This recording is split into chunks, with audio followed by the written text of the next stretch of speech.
going on, Byron? What's up, Eric Darbo? How are you, my friend? Should we have an intro to this at some point in time? Welcome to the 19th or the 9th hole. Jesus, see, I already screwed it up. The 19th hole at 9. We can make that one the intro. Okay, that's right there. Just me bobbling it and screwing. My 2 intros are so far. It is the Fantasy Golf Degenerates podcast, and it's friends, family, fans. Welcome back to another episode of Back 9 Bets. I don't know. It's just got to. We'll come up with one organically. Don't worry about it. I used to memorize this. Oh my God. Look at me not being professional on my stream. I forgot to hit the transition. Oh, you so fine. my intro, the image was on there the entire time. Okay. So, yep. My fault for being late yet again, 8:30. I ended up, so I usually go to a golf course to practice. It is not yet open. It's like one of the very few courses in Minneapolis, the Minneapolis area, that is not open. Yeah. So as I'm in the southern part of the cities, I'm like, you know what?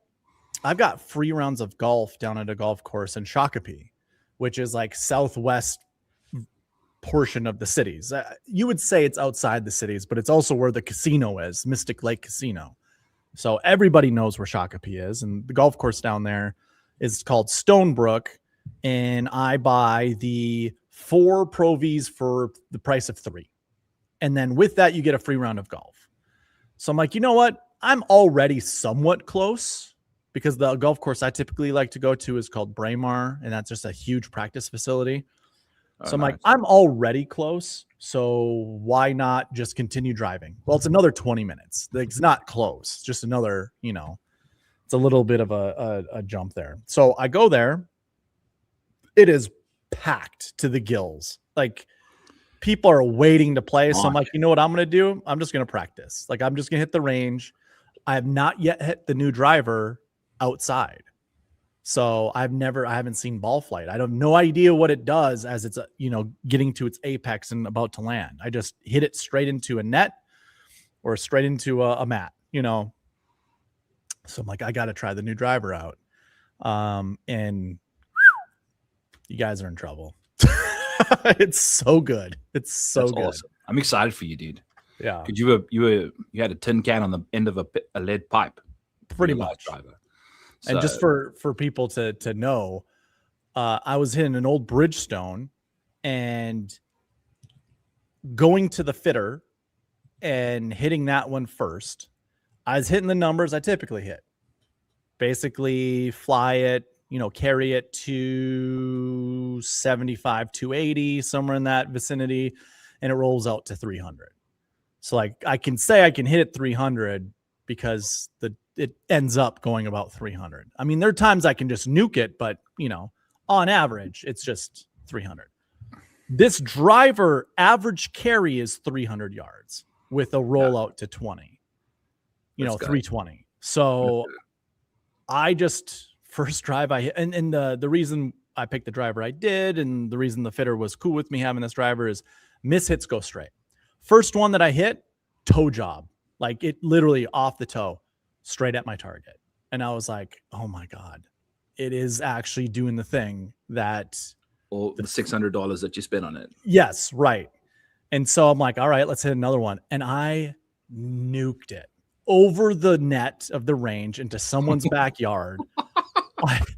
I'm like, oh my God, it felt so good. I looked down at the face. It's like just a little bit north of center, but right in the middle. And I'm like, oh, north of center is that's the sweet spot.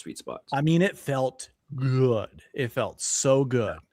And so I hit only good golf balls, and not all range balls are good. So I was only hitting the good ones. Yeah. And I think I got maybe 30 out of it. Like I could hit 30 drivers, and there were some snappy ones that I was trying to turn over, and it was all body issue. It wasn't so much, swing issue. Yeah. Or driver issue.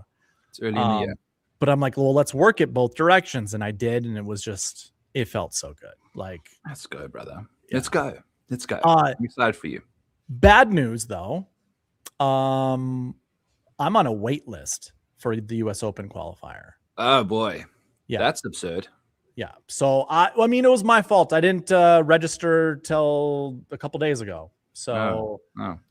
What are the chances? You feel well, I think what I can do other is I places? can pull out my wait list entry and register for a different state. So like the states that are open right now are Montana, Idaho, Wyoming, and New Mexico. So I would have to do some traveling in order to actually get in a And go play at qualifier. altitude. Yeah, and the thing to me too is like, some of these places only have one or two qualifiers that can qualify. Why those aren't full, like every other state in the United States, I have no idea. Like things that come to mind are there might be one person that's just absolutely a god at qualifying, and everybody knows that's in the New Mexico qualifier, and so why even try? No. But I was okay. Here's the thing that really, this is why I kind of registered late. Really is, I mean, first of all, I should have just boom registered as soon as possible, but I've been paying attention to the qualifying list. And in the qualifying list of the events, it just says qualify here next to the names. Well, in my first thought process is like, well, if it's saying qualify here, there must still be spots open. So then you select qualify here. It brings you to the local website, and it tells you all the information, what the practice round is, the price, the date, all that stuff. But then it has another link for you to go to register. So then now you go back to the USGA website. You go from the MGA website, which is the Minnesota Golf Association, because you can't do it from the USGA. So you go to the MGA, go to the local qualifying link. From that link, you then go to the USGA link, and then it shows you the list of all of the qualifying locations. Yeah, locations. And it already pre-selects you for the one that you selected. So whatever site was bringing you there just automatically selects you there. Then you just hit the continue button and go forward. But I think you can choose any of the other qualifier, whatever. So then once you click on that, or no, that whole site shows you how many spots are open and whether you can join a wait list or not. Okay. So then when I went down and I looked, I was like, oh, really? God damn it. Like, this is I'm so stupid. I should have, the opening for the first day you can qualify or register for qualifying is February 18th. I wasn't even sure I was ready to even qualify. I wanted to, but I'm like, I need to figure stuff out with like a driver and all this stuff. If I'm going to do this, I want to upgrade all my stuff before I, start getting real serious with it. So then the driver thing happened early March and didn't get it for another week. And then that's when I really started to think about it. So, I mean, I guess in my mind, 3 weeks ago was the earliest time I could have, qualified or registered, I should say. Yeah. So I don't know, man. We'll see. You'll figure it out, brother. Don't worry about it. Right. And I'm going to golf tomorrow, and we're going to see if I'm feeling the vibes. I might just pull out of the Minnesota one and really, I might do the New Mexico. New Mexico. Yeah. Because it's not that bad of a drive, honestly. Like, I've done that drive before. So yeah. Hey, go chase your dreams, my friend. Go chase your dreams. Yeah. I was saying to Ken, it'd be pretty cool to have you in the US Open as a DFS option. Oh, I know. That would be awesome. Be so insane. Stoneman 6,000. Eric Darbo. Yeah. That's would you put your full name or your Eric Darbo name? Not Ericulus Darbolus? Yeah, that's what it would be. There you go. You got it. We will get to recapping and previewing the two tournaments that we will be doing. But I hit the range as well yesterday. As always in Iowa, it was 20-mile-per-hour winds. Lovely. So I was trying to hit low wedges into a straight-on headwind. It was not going well. It was not going well. The little balloons? At times. The rocket ships? Also, I just immediately was just too high. I need to work on my technique. Started getting my feet closer together. That started helping a little bit. I was using my original stance, which would be probably outside my shoulder width for a wedge, which I don't think is the right situation. So if you want to hit it lower, you got to narrow the stance a smidgen. And I did some YouTube viewing after on the toilet to kind of just bought myself an alignment rod right then and there, and I'm using that to kind of give myself my hand, trying to pull my hands through a bit easier than get a little flippy. My hands get a little flippy. My wrists generate a lot of my club head speed, I would say, because my big muscles not necessarily, like if you take a look at my slow-mo of my swinger, my right foot hardly gets off the ground, at impact. You make a big turn though. So it's not just your wrists. I would say your speed generates from your torso more. Yeah. I would say your wrists too. I think it's all of it is a factor, but you got a big turn.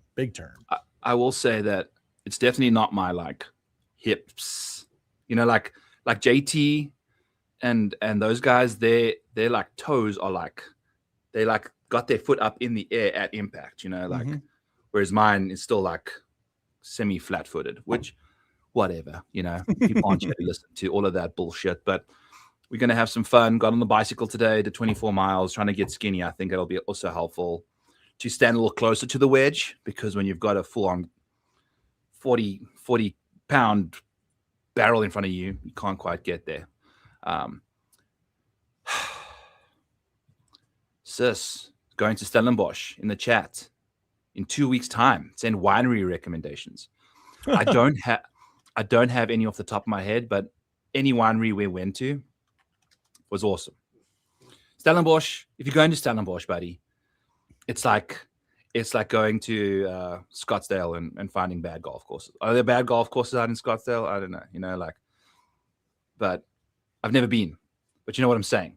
Stellenbosch is the place to go if you're looking for wineries. Cape Town is the place to go if you're going to South Africa originally. Don't leave that province at all, unless you want to go, for a couple of days somewhere else. But I didn't even know this place, what this place was. I saw it in the chat and I'm like, I don't know. Stellenbosch. Yeah. When I took Caitlin there for the first time, I was supposed to propose to Caitlin in South Africa, 2017, or it's 2016, summertime, December time. For winter break, we went back there. I lugged a wedding ring in a box of CPA cards, like cheat sheet cards, the flash cards that you have to study. I took one box that had all the cards in it, and I took another box that had like a fake top, and I had to put golf balls and a golf club and a perfume, like a baby perfume in there, and the box that had the ring in it, and fake covered it with the other cards, and I pretended I was going to study on vacation, but I didn't even touch those cards. She was not surprised either, but I then got pulled over at TSA or customs or whatever, and they went through the checkpoint and they pulled me over to like unload my bag, and she wanted to stick around, and I just freaked out, and I said, no, go. Like, I don't need you here, because I would rather just like piss her off and like really be rude to her than for sure. Yeah. have her find the ring in the bag, at a freaking airport, like check-in. So went to South Africa, my parents, I told them, and they said, no, you got to go back to Iowa and propose where her dad is. Why? So we came back and proposed in Iowa where her dad was. I already got his permission and everything. And your parents told you South Africans do it there? Old school, dude. They're so old school. South Africans are so old school. But anyway, came back, proposed to her. 22nd of February was her birthday. We were sitting outside in T-shirts and shorts. 2 days later, I was expecting to propose in like nice sunny ass weather, like it was blizzard. And while I was proposing to her, some guy showed up with a snow shovel. That's right. That's right. Yeah. Looked at the camera, looked at us, like having like an intense conversation. Looked at the camera, looked at us, grabbed his shovel, started shoveling around us. Like he's in the video. You just hear. And then eventually I say, hey buddy, I'm proposing right now. He's like, oh, okay. And then he like pushes the snow like around our feet as he comes by us, and then moves out of the frame. And then you can still hear him just going unbelievable in the background. Dude. It was an epic proposal video. I'll have to share that at some point. But that's all hilarious. Right. 15 minutes into the show. Let's get into Gary Woodland. Yep. Let's talk about the recap. incredible stuff. I'll share my results from the week quickly. I realized that I've got a couple actually that are wrong here. Let me just do Houston. And then I lost 0.9 units this week. So it was like no blood, no foul type situation. Because I was checking. So if Minwoo Lee doesn't make that long ass putt on 16 to get into fifth, he was T5 with Chris Gotterup and Sardushan Yelamaraju. Damn. And I had them for both top fives. I would have returned 2.7 units this week. Minwoo Lee got into the top five and got them into T6. And that's a 3.7 unit swing, 3.6 unit swing. And then there's a full 10 unit swing over here with Nikolai Højgaard not coming home to win the tournament. Like, I just can't find a winner right now, Darbo. It is what it is. I did my best. He beat everyone by like a million shots except for the one fucking guy that beat him. And I was honestly thinking about betting Gary Woodland last week, and I said to myself, if he gets under the gun with all of this stuff going on in his life, there's no way he's gonna like handle this stuff. Turns out having this issue is probably the biggest thing that's helped him get through this, because in all perspective of it all, winning a golf tournament is like the fourth and most important thing in his life right now, kind of thing. Like maybe even lower. Battling through PTSD and getting out of a brain surgery and all of that stuff is like, that's the battle that he's won, some of them, and he's still battling the others. I can't believe he won this thing. It's incredible. So I was, before I went golfing, I was updating everything that I could possibly update. I've been working on new tools on my website. It just got to a point where I'm like, I gotta go. But as I'm doing all this stuff, I'm watching and I'm listening. And I think Gary had gotten to hole, what ended up being drivable? 13? Was it 13 today? Was it drivable par 4? I think so. Yeah. So I watched pretty much all the way up until that moment. And then I left to go golfing. And I was thinking to myself, because they were already talking about it on the broadcast about, being open and the PTSD stuff. And I thought to myself, this is such a good reminder. And this is what I thought, is to bring it up to you. And this is something that I think we both do quite a bit when it comes to playing golfers or not playing golfers, is getting attached to a narrative to some extent. My narrative was, because somebody in my chat last week goes, what do you think about Gary Woodland? And I said, I'm not touching Gary Woodland. And what I mean, I need to do a better job of basically saying or deciphering, one of the two.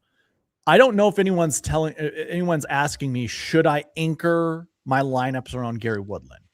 But oftentimes when my chat says, what do you think about golfer A or golfer B, I know when it comes to building lineups, they're going to anchor around those golfers. And so I personally don't feel comfortable. Last week I was like, no, I don't like Gary Woodland because of the PTSD stuff. Like, you never know. We just don't know the extent of how much this affects him. And like, he kind of did his post-round presser and was talking about how he's still struggling with it. And it was just a good Friday day. Afternoon. He said Sunday, he was like, it was just a good day today, which means it was also a good day Saturday. It was also a good day Friday. And it was also a good day Thursday. It was not a good day on Friday. Was it? He said the final the final 10 holes of Friday's round, a couple spectators got too close to him and he had a flare up of hyper vigilancy or whatever, and managed to get it home, land the plane, and then like bawl his eyes out in the locker room afterwards, because that's kind of like what happens. Like, he has this like immense emotional reaction to it all, and he can't like release the feeling of hypervigilancy without crying, it seems. And he managed to get home. And it sounds like the thing is, I've been playing Gary Woodland because his numbers have been looking so good. And then with the PTSD, news and whatever, I was like, fuck, I can't continue playing this guy because, sometimes when the pressure gets the most intense, it's going to be a problem. But what I was thinking about afterwards is shout out to Kenny Kim, my co-host on Fantasy Golf Degenerates, who's hit now 3 outrights in a row. I think I've hit 3 outrights on the Fantasy Golf Degenerates show, since I've been started it last year or 2 years ago. 2 years ago, dude. I don't know. I just can't do it. So I'll be reducing my units to win 5 units instead of 10. So that my exposure, I'm down 22 units in outrights since the beginning of 2025. 22 units, dude. That's so now 2 winners gets me back to -2 units. Yeah. I could have been to -12 now if Nikolai came home, but I just can't seem to get the guy that's in contention across the line. I always am the guy that's losing in the playoffs. I'm always the guy that's second. It is what it is. I know it's not my strength. I saw your tweet about wanting to cash out on Nico, and then I saw the dude or one of the guys was giving you a hard time, like this is a tout or whatever, blah blah blah. I think he requoted you or requoted your tweet, and I know exactly where you're coming from because you've had such a string of bad luck. I was going to ask. It must be someone I've blocked or muted because. Maybe it was. Yeah, maybe it was because it was who was it? I'll have to find. I don't remember. Okay. Golf Gambler, Golf Better. I don't remember. There's one knows? that you can tell me. I could probably figure it out. Maybe I didn't see it. Anyway, whatever. What I was, getting at is, I have been finding reasons not to bet. I mean, the reasons to bet Gary Woodland were overweighing the one reason not to bet him this week. And I'm not going to lie to you. I definitely thought about betting him at 80-1. It's a very fair number. He leads the freaking field. He leads the PGA Tour in ball speed.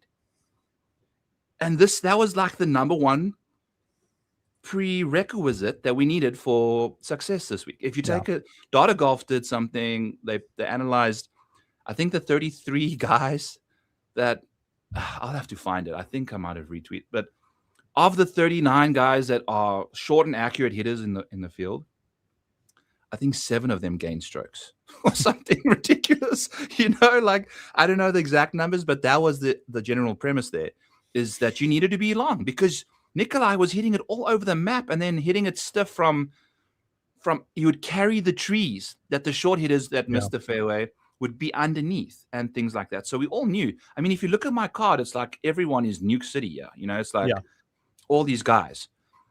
By the way, Alejandro Tosti, course history, trying to, he wasn't playing fantastic entering. But again, it was I only laid a unit, 0.8. But if he won this freaking tournament, I was cashing 5.52 units. I'm down 25. I'm up 25 if he somehow wins this tournament. And I only had to lay 0.1 unit, $5. So it is what it is. Marco Penge, shout out Marco Penge, was T6 after round 1, missed the cut. So that top 20 was toast. That's insane. That's a full 0.7 units. He was looking so good. He's playing good golf. Yeah. Played great in round 1. I was like, yes, baby. This guy's going to contend this week to win this tournament, especially after a 4th at the Valspar and a 16th at the Genesis. He was starting to rack up top 20s. Just randomly misses the cut. Completely misses the cut. Whatever. Ricky Fowler was T11 after round 1 for a top 20. He missed the cut as well. I watched his round of golf. Some of the most pathetic golf I've ever seen. He must have heard the Tiger Woods news while he was on the course because his game just went to total shit. I won't lie. I was thinking about if I was a spectator and I didn't like a particular golfer, and part of my strategy would be up at the tee box and be like, oh my God, say this loud enough to the person next to me. Oh my God, did you hear Tiger got in an accident again? Yeah. He flipped his car, and then just let the pros hear it, because some of those people would overreact and feel compelled to know more and live with that. Oh my God, what happened to Tiger this time? honestly, with Ricky, I would not be shocked if that was the case because Right. he was PM wave, right? Yeah. So, but I did think I heard Ricky like hit a flag, like coming down the stretch, he hit the flag and then ricocheted off the green. Like missed the cup by 1 or 2. It is shit happens, Yeah. shit happens. So rule number 1 that I realized that I will be doing going forward. I will no longer be looking when I'm betting outrights, maybe for a placement, which I'll get to for the next rule. But with outrights, I'm not going to be looking for a reason not to bet the guy. I'm going to look at reasons to bet him. There's a good, so this kind of goes, comes full circle to what I was getting at in the beginning. Like something that reminded me to tell you is, I didn't play Gary Woodland because of the PTSD angle. I have to, and I've said this on this show before, it's like these golfers are good enough to win. Everybody on tour is good enough to win. So coming up with some kind of narrative as to why someone can't win only is going to, I think, penalize us in the long term, like just, and even in the short term. But I think overall being off of a golfer is worse than being on a golfer, and so also to kind of circle back to what I was saying is when someone came into my chat and was like, what do you think about Gary Woodland? My full thoughts were don't play him. Like, don't anchor your lineups around him. But then if I go back and I look at how many times that I rostered him in this event, it was 5.5%. Like I built 110 lineups. I had him in 5.5%. Most of my lineups that were doing well or about to do well had Gary Woodland in them. And we're 6 of 6, by the way. So like, it just, I'm never going to be 100% off of a golfer. That's why I build 100 plus lineups, is to diversify. Yep. And hopefully the randomness of the optimizer can put the correct case of 6 golfers together, because like I'm playing about everybody, and it just matters how the lineups get built and how they get, which ones I anchor around, whether or not they're going to have Minwoo in that, or not Minwoo, Gary Woodland in that lineup, with whatever combo that I put together. Needed. Yeah. But I'm happy with only doing 5.5%. I could go up to 12. I would never have wanted to play Gary Woodland more than 10 to 12% ever. Even right now, I know he won. I still would say I don't want to play him more than 10 or 12%. Yeah. Feeding the way we did prior to, especially. Even in the next event, as well as he did this event, I don't want to play him more than 10 to 12%. That PTSD thing is going to always live with me. We've got game is so mental that just to hear that it was like 2 people got close to him and that's what set him off. It's like, dude, you better be hitting the ball straight on every single hole. Otherwise you're going to be. He was crushing it today. I know. So straight and so far. What if that was his motivator throughout the entire event, is just to make sure not to hit it towards people so he doesn't freak out? Like maybe. Yeah. I mean, it could be true, but I do think he also mentioned in the presser as well, like PJ Security is doing a fantastic job, kind of, and I was paying special attention to the camera angles and how zoomed in they were on him, because none of them, you can see sometimes the camera people are like in front of the guy's face. I think with him, they were probably told, okay, zoom in on him and make sure that you're at least like 10 yards away from him. You don't get in his bubble. I think that's probably a very much, this is why he said what he said. This is why he came out with all of this stuff, is so that he could succeed. Yeah. And it's worked. Like if he kept this in, and every time a camera got under his grill, under contention, and he has like a flare up, having a flare up like this under the pressure of winning a golf tournament, I would imagine would have him just eject like you can't expect him to play good. So I might actually provide a different perspective on that, because when you said Friday, this happened Friday that he had his flare up, he finished his back 9 4 under. 4 under. He finished that back 9. He teed off on 10. I think. No, he teed off on 10 on Thursday. Okay. So he teed off on 1 on Friday. So like I looked into it because you Okay, can see what sorry. I'm doing behind the screen, Yeah. you know, whatever. So I wanted to see where he teed off Thursday. He teed off in the PM wave on hole 10. So then he was in the AM wave Friday and started on hole 1. He finished birdie, birdie, birdie. Insane. So here's Yeah. there's a different perspective that I'm going to bring on this. Fight or flight. When you get yourself into fight or flight, I think it can either scare you to your bones or sharpen your wits.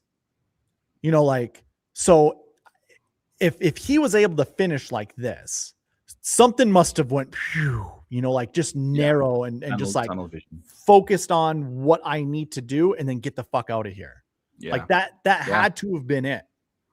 Because otherwise, if you're scared, I mean, you've had bad thoughts on the golf course. Like if any of your family members are sick or whatever, and you find out on the golf course, there's no way you're finishing that round of golf feeling good about yourself.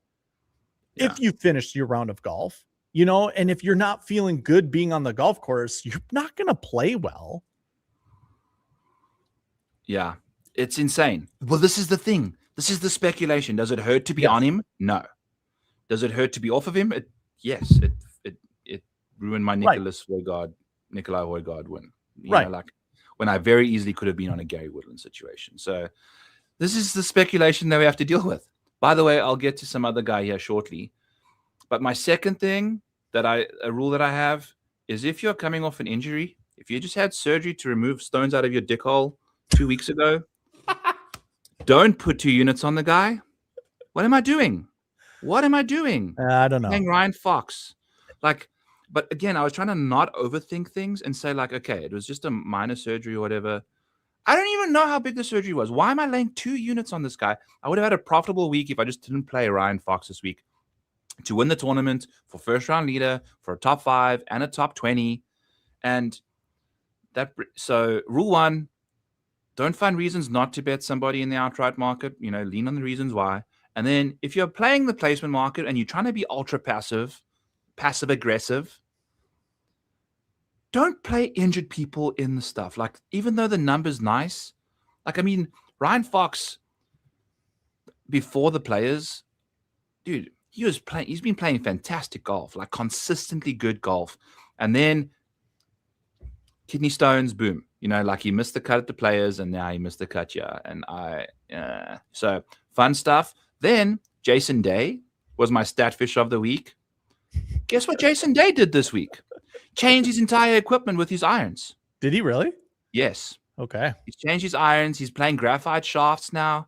Like, he had some interview that he was using like crazy. Like, it almost sounded like a NASA interview. Like prototype 2.0, like, you know, optimal 3.0 or what. Like, he was using these random ass things for like these new shafts that he's put in the driver and the irons or whatever in the irons. And he says that the irons are now sitting square to him versus the previous settings that he had on them. It was like off, and he's been playing like shit. Changes the equipment, boom. But how the hell does one find out that Jason Day has put graphite shafts in his irons? You know, like, this is the thing. Just knowing that he had a club update or a club change or whatever you want to call it. Like, yeah. Jason Day this week is playing with different irons. Like, that would be nice. That would be good to know. Gary Woodland, by the way, changed putters at, I think, the Players. And he went from a putter that was lined up 3 degrees open. So he found out that he figured out that his putter was lined up open. And so he went to that center shafted putter that he was using. And now it lines up square. He's making everything. Yeah. Well, he did make everything. Yeah. It's insane. This is the stuff. So there's some edges in golf. One of the biggest weather edges is weather. If you over the books, weather over DFS opponents, you know, to some degree. And then I think the next edge to be had is having supreme background information on these people. Like finding reporters and journalists that there's someone that I follow that I know shares equipment updates, but he's not going to update.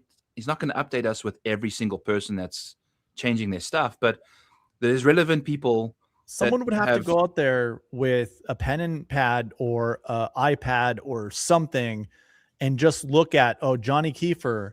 Okay, last week he was actually hitting Titleist T150s.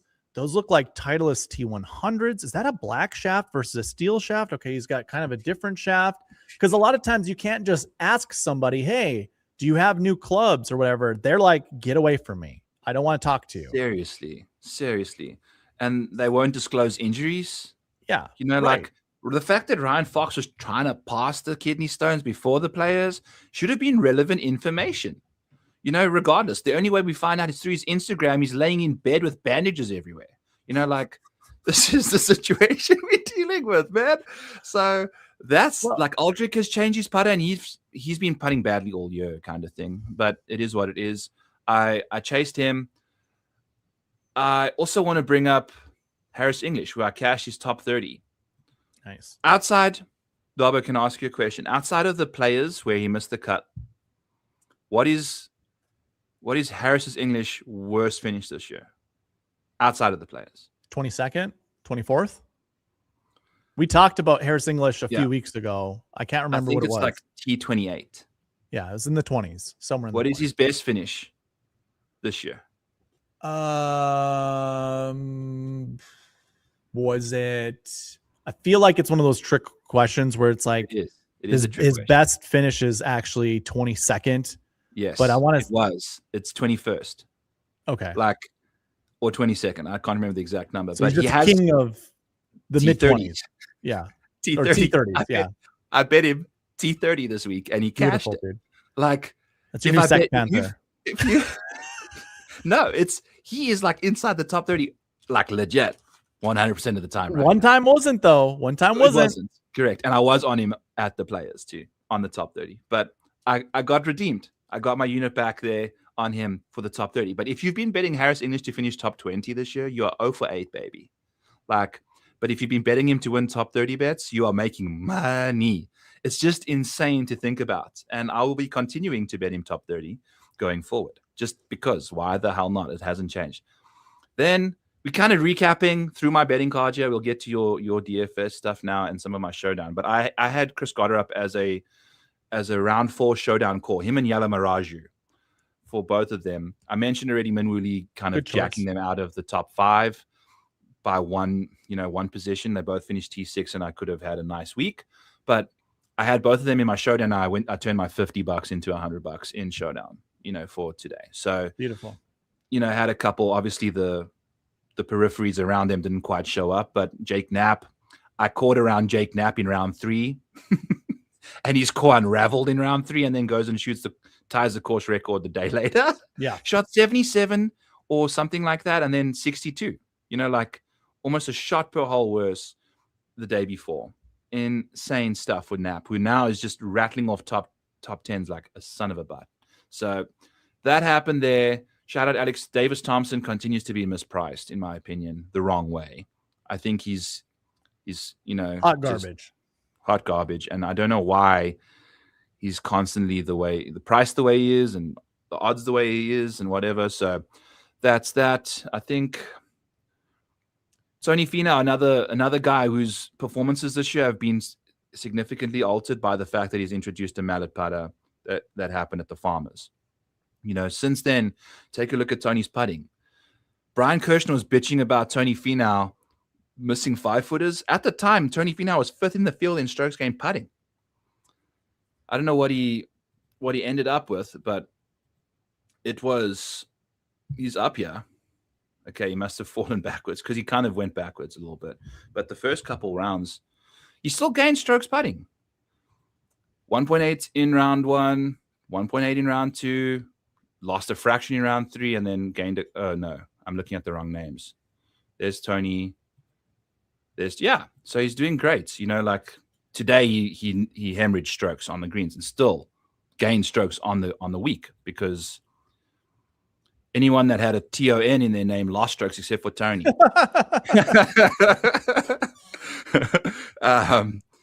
This Harris English stat is wild, JP Doffrey. I don't know. Like when you're finding placement markets, hey, Byron, that's the way to take. Can I interrupt you a second? Can you riff for a little while? I'll be right back. what I'll I be do. right back. All right. Sounds good. Yeah, so I think I've covered most of my betting card, yeah. Aldrich gained 9 strokes ball striking through the first 2 rounds. Like, if you want to see a monstrosity of look at this. Jesus Christ. To gain over a stroke off the tee is like absurdly difficult, people. And he does it with ease. In the first couple rounds off the tee, Christo Lamprecht gained 3.6 strokes off the tee. South Africans are just incredible when it comes to driving the golf ball. So Christo and Aldrich, fantastic stuff. But Christo gained 3.6 strokes off the tee and missed the cut because he can't putt. Aldrich, same situation. His ball striking in round 1 was bananas good. He's gained 3.5 strokes ball striking in round 2. Aldrich gained 5 strokes ball striking. So like through the first 2 rounds, he'd gained 8.7 strokes ball striking, if I remember looking at round 2 showdown correctly. And just the putting, and the short game just let him down insanely. Then we dive all in on Aldrich, and he doesn't even show up anywhere near the top of the board when it comes to ball striking. And then maybe shows up again, kind of struggled today, but still did solid. 2.2 ball striking. Just could not get the putter going whatsoever, unfortunately. So that's tough. By the way, Sudarshan Yalamaraju is like 80 to 1, 100 to 1 out there, friends. I don't hit outright bets, but if you're in the mood, I've seen other people that do. Kenny is on him, going for his 4th win in a row. I am on him too. I have a better number than Kenny, so I was on him before Kenny. I'm just kidding. He's out there. He's going to be playing the Valero, and this man he's firing off. I mean, if you take a look at what he's got up to this year, Cognizant Classic 17th, Puerto Rico Open 37th, 5th at the Players, and then 6th again here at the Houston Open. So he's rattling off fantastic finishes. I think we can see what's going on in that department. That's a good, solid option to kind of find yourself a bet on there. That's going to be it for my card recap. Ricky Fowler, obviously the massive ejection. Chris Gotterup in round 4. I'm going to go to my round 4 showdown here and show you guys. Chris Gotterup is somebody that you want to definitely target in round 4 regardless. He gains 1.3 strokes on the field in round 4. And if you take a look at his round splits, I think I have it pulled up here. Of the guys that made the cuts, I can even just take them, pull in the guys that didn't. He gains 1.3 strokes that was 4th in the field. Corn Ferry Tour guys, Zecheng Do and Christopher Wrighton, DP World Tours. So those are raw strokes gained, which are going to be inflated a bit. You know, PGA Tour strokes gained are going to be watered down compared to those tours because these are the best guys on those tours. PGA has got the best, boy, and none of the best were in this field.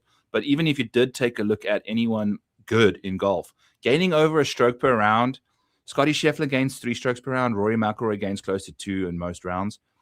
Gaining over a stroke per round is very, very difficult. And Chris Gotterup gains 1.3 strokes in round 4. It's easily his best split, and you saw what he got up to today. It's something that's truly, truly. There are guys that have these DNA blueprints, and they have these things about them where you can, you know, here's Jake Knapp. Chris Gotterup was right up there today, just gained across the board, opened up with a birdie streak, unfortunately made a bogey, which kind of ruined the bogey-free round, but didn't par the 16th. Tough stuff there. But after hitting a 350-yard drive, you know, I mean, if you take a look at Chris Gotterup's yard, look at these drives. 363, 340, 334, 340, 343, 444, 350. Like, that is banana land. It's so crazy to see. And he hit 9 of 13 fairways. Like, a lot of the reason why you won distance guys at Houston is because missing fairways isn't that penal. But he only missed 4 today, hitting it on average 325 yards. I mean, look at 363 on the third hole is like insane. Gary Woodland showed up there hitting a 368, I think. So it was really interesting to see Chris Gotterup fire up the leaderboard. And as I mentioned, my other core option today was Yalamaraju. We got off to a pretty slow start, but went bogey free and at least had 3 birdies too. But the putter was pretty cold early, I believe. You know, lost 0.8 there early. And then just down the stretch, he knocks up when it matters. You know, like when the going gets tough. I mean, look at how he was dialing in the putter late, and this back nine is a thing of beauty. So I would definitely be diving into a Yalamaraju. Let's take a quick peek here and see. I'm just pretending like Eric hasn't shown up yet and find. Okay, he's 70-41. I would still bet that. I would still bet 70-41 Yalamaraju. And they've even got, they've got a top 5 and a top 10. I'm going to take this off the screen when me and Eric start speaking again. I'm actually going to go and bet those two because he's now cashed back-to-back top 10s. And he's kind of lengthy off the tee, but he also played really nice at the Players. You know, so he can play. I think Players is a very good, solid, recent course comp as well. You're gonna see, like, if you played well at the Players, you should play well at TPC San Antonio, the Oaks course. You know, it's two very claustrophobic golf courses that require, you know, you can miss the fairways a little bit at TPC San Antonio, but if you miss them by a lot, you're in trouble. You know, you're deep in those oak trees, right? There must be oak trees, right? It must be. It would be weird if they weren't. So it would be like if TPC San Antonio Canyons course didn't have canyons. So it's, yeah. You know what?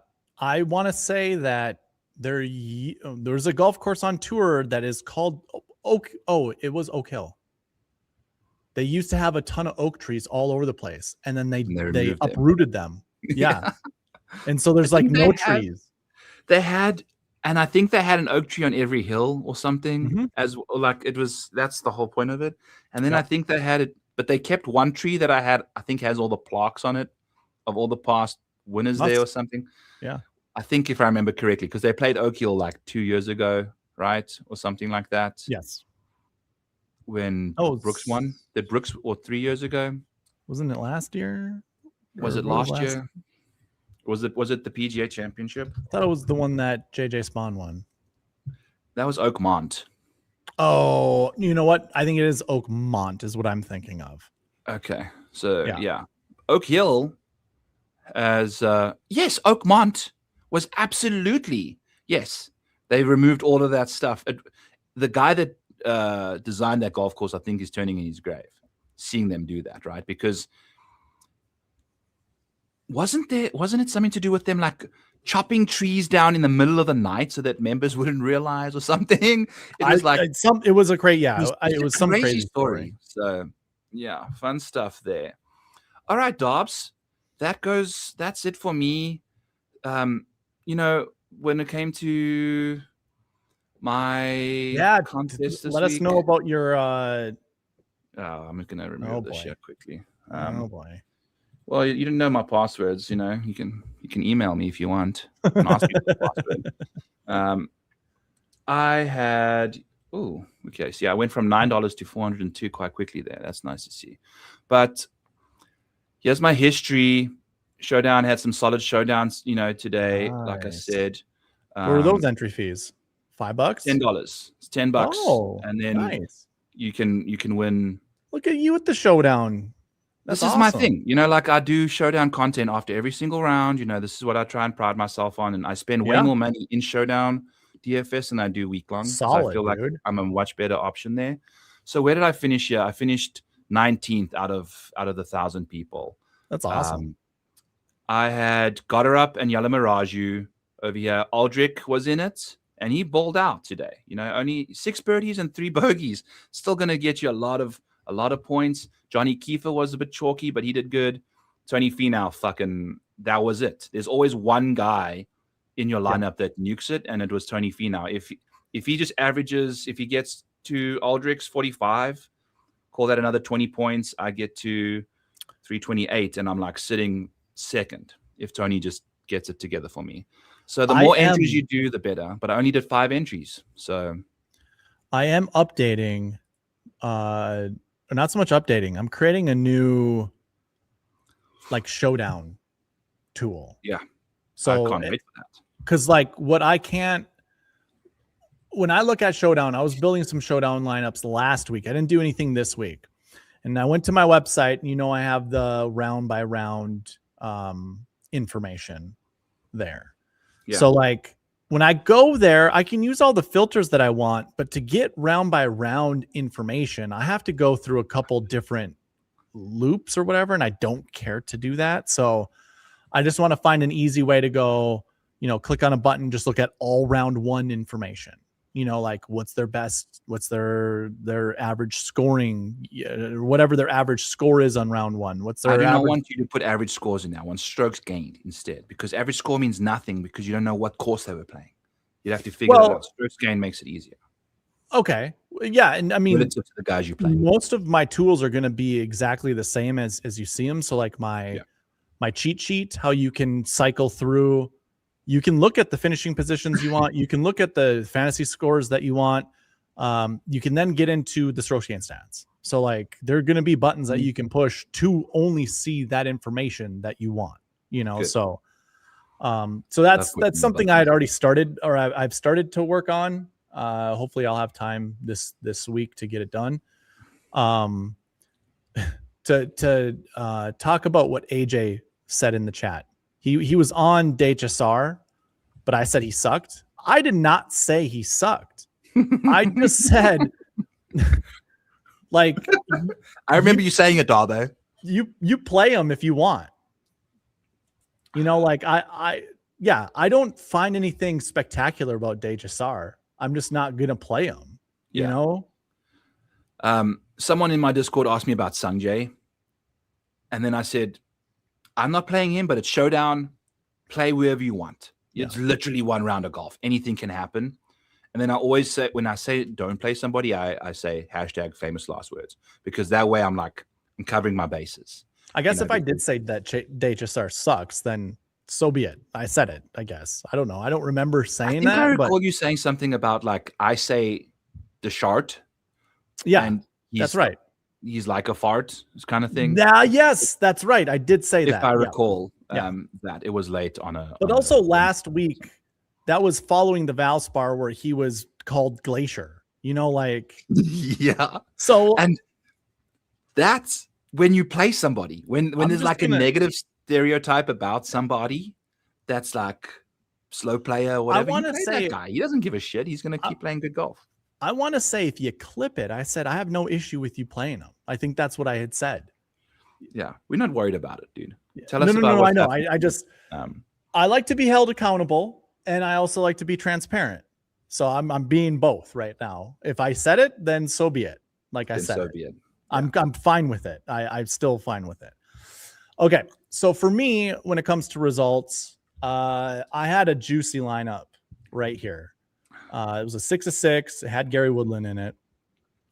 And just before you continue, this is what Darbo does. He does winner take all contests. He doesn't play. You don't play too many where you're getting money for second place. God, I wish I could. I wish I could slide this over. If you do by contest so you can see the contest. I don't want to do a bite because then I'm gonna keep it like this for now. Okay. So this first one is a mini max though. So I do GPPs, but I'll the same one I'm in, right? Yeah. I'll tell you right now, I entered 20 in there because that's $10. I don't really want to spend an arm and a leg to play that. I max enter the dime time. I max enter the quarter jukebox. That is $2 for dime time, $5 for the jukebox to max those out. So that's $7 and that's 40 lineups that I create. Dime time can get you back $100. The quarter arcade can get you back 200 or 300 depending on how big it is, and the quarter or the mini max is $4,000.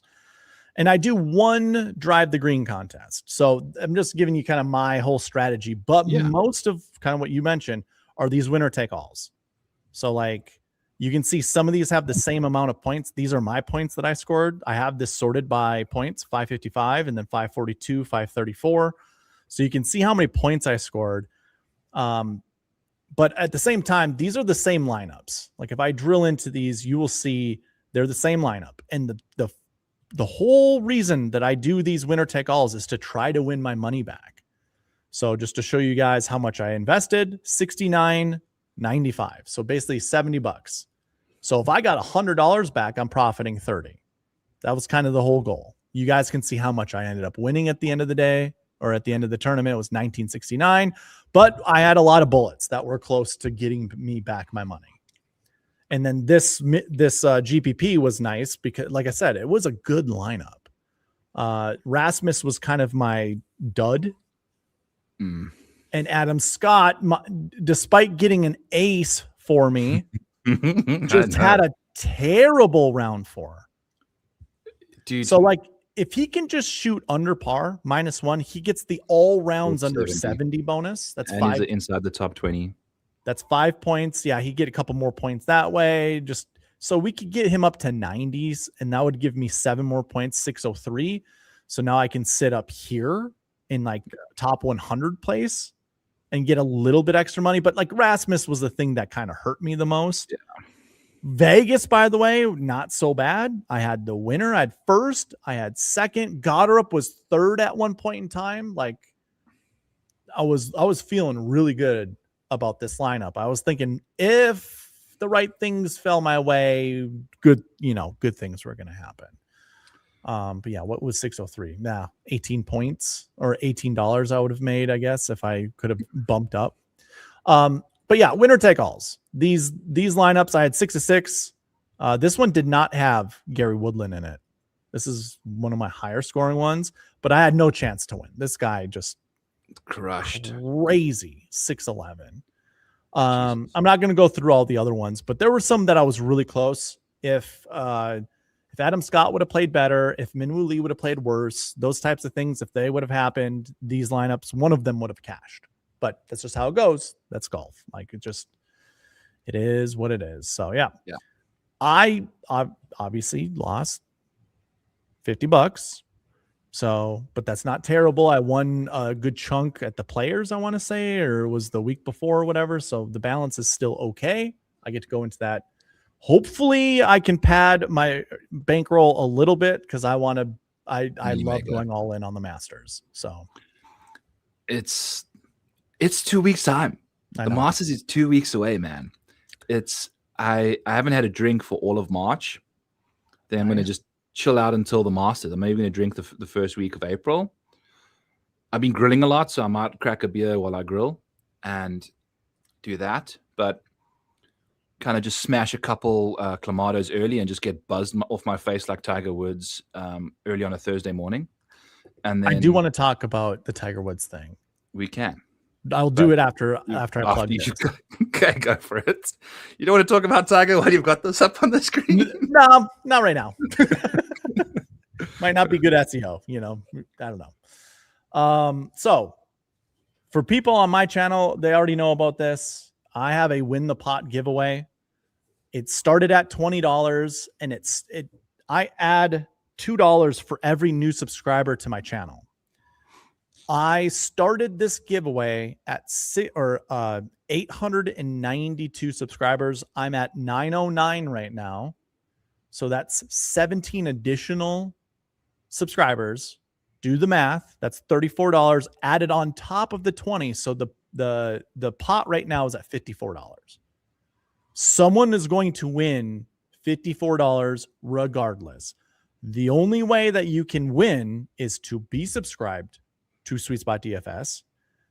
And then if you want an entry, comment on any of the videos from here going forward. Whatever I post, and I'm actually going to post some of those strokes gain videos during this time between here. That makes a lot of sense to do that. So then get comments on those, but any video on my channel that you see posted basically from this last Tuesday forward, I will say this. The past videos, they've expired. Commenting on those aren't going to get you any new entries into the giveaway. Comment on any of these future ones, including this one. This one here, that's going to go on replay. I know I got people in my chat right now that are chatting it up. AJ, I'm sorry, I have not had a chance to look. I see he's AJ's commenting on both. Shout out AJ. That's the real winner here. People in both. But I'm going to do this giveaway Tuesday at 8 p.m. Central Standard Time. So be there. I'll do it within the first 10 minutes of the live stream happening. So get your entries however you can. I'll just say this. The best way to do it is just be there. Like subscribe, watch the videos, comment on them after they go live. And then while I am live, I'll do roll calls and I'll say, okay, here's your chance. Get an entry into the giveaway that's going to be running. So, yep, that's it. That's what I have for the Masters giveaway. It was a good segue from what we were just talking about, the Masters being 2 weeks away. Love that. I love that. It's the best. It is when Caitlin was scheduling stuff for us, she's like, I know the Masters was this weekend. I don't know when any of the other majors are, but I didn't schedule around the Masters. And I was like, that's fine. You know, like whatever, as long as you know that the sacred week is this, what is it going to be now? The second week of April. That's it. Do not touch that week. It's my week, and it should be our week as content viewers, you know, in the golf space. I've been lucky. I've dated girls that also know that the Masters is very important and are all for it. They're like, let me watch it with you. You know, let's watch it on you. Yeah. No, yeah. I'm excited for you, Darbo. This is the good time. Amen corner. Yeah. Pink dogwood, those kind of things. Talk to me about Tiger. So I got a text. What was it, Friday? My dad sent it to me. Was just like, Tiger was just in another. He was in another accident or whatever. His car's flipped over, and my first response back to him is I said, I hope narcotics weren't involved, because if they are, he's a lost soul. And so then my dad said, yeah, he got arrested for a DUI. And I already knew that was for pills, you know, like, yeah, he's blown 0.00 in every single one of his DUIs. Yeah. So it's like, you know, and then I told a friend, and the friend goes, why doesn't the guy get a driver? That's been the whole thing that everybody's been saying online, is just like, why don't you have a driver? I am a firm believer, when he crushed his leg, they were talks about amputating. I feel like they didn't amputate because Tiger still wanted a chance to break records. He still wanted to chase the majors and stuff like that. Still wanted to be a competitive golfer. Like, I get it. That leg is just completely fake and manufactured. I think he has to take anti-rejection pills. Like, this is, nothing has been confirmed that I've ever heard or seen. I have no idea if this is true, but the guy is just always on some kind of medication for his injuries. And I think he's taking pain pills to go along with anti-rejection pills.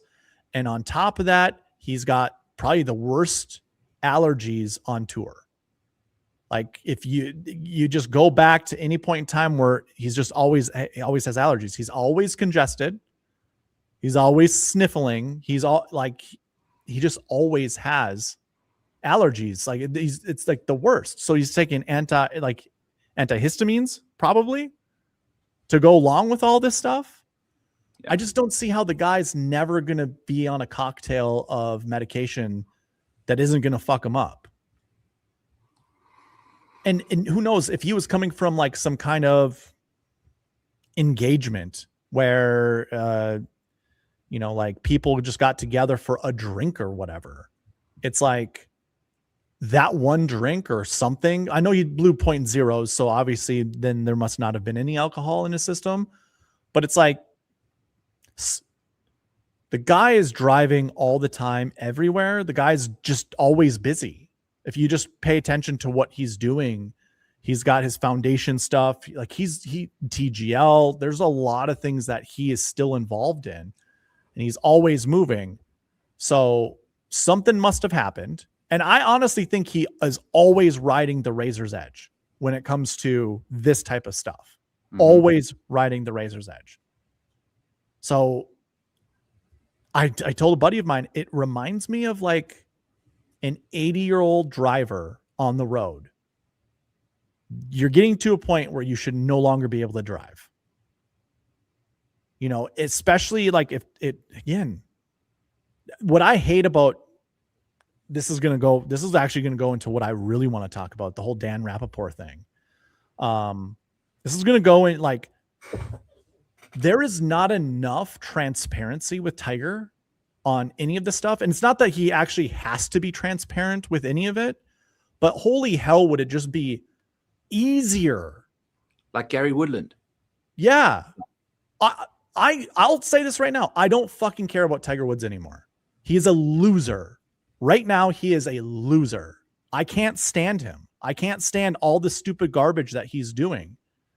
You know, like there was a point in time, like the whole cheating thing was like, you know, a nerdy boy who's getting all this attention, you know, like he can't handle himself, blah, blah, blah. I can make all the excuses for, like I made all the excuses for him back then. Now it's just like the guy just, I don't know, man. Part of being a man is being responsible. Like, can you just be a bit more responsible with your life? And not get people like, because he put someone in danger. He got in a car accident.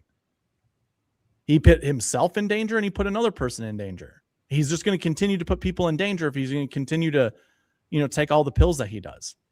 And now to go full or go back on the whole Dan Rappaport thing. Actually, not so much that, but the people who defend Tiger Woods, it's like, what for? You know, the whole PGA Tour does this too. Like everybody. So what power does Tiger Woods have on the PGA Tour right now? That's kind of my question is like, what is it that Tiger is doing currently? Because I told my buddy, I don't really care about Tiger Woods anymore. This is a Scotty Scheffler show. Give me all the Scotty all the time. I want to see more Scotty on tour. I want to see him dominate. Give me more of that. Give me more Jake Knapp. Give me more Gary Woodland hitting 340-yard carry drives. Like, I want to see more of that. Show domination. Show the best golf in the world. I don't need to watch, and I know this is going to sound crazy, I don't need to watch a has-been on the news. Was once the best golfer in the world. Was once someone that I would have said nobody could even get close to. But he is making such poor decisions that you have 100% control over. You're a loser now. Like, you're a loser. I can't stand it. I can't stand it. You used to be an idol of mine. You used to be a hero, whatever. Now you're a fucking loser. I have been thinking about this for a long time, and I'm not going to be speaking on Tiger Woods because I will say this, though, because there are people out there that will not watch my show anymore if I have to say the things and by saying this, I'm saying it anyway. The things I have to say about Tiger, it's even screw it, whatever. Okay.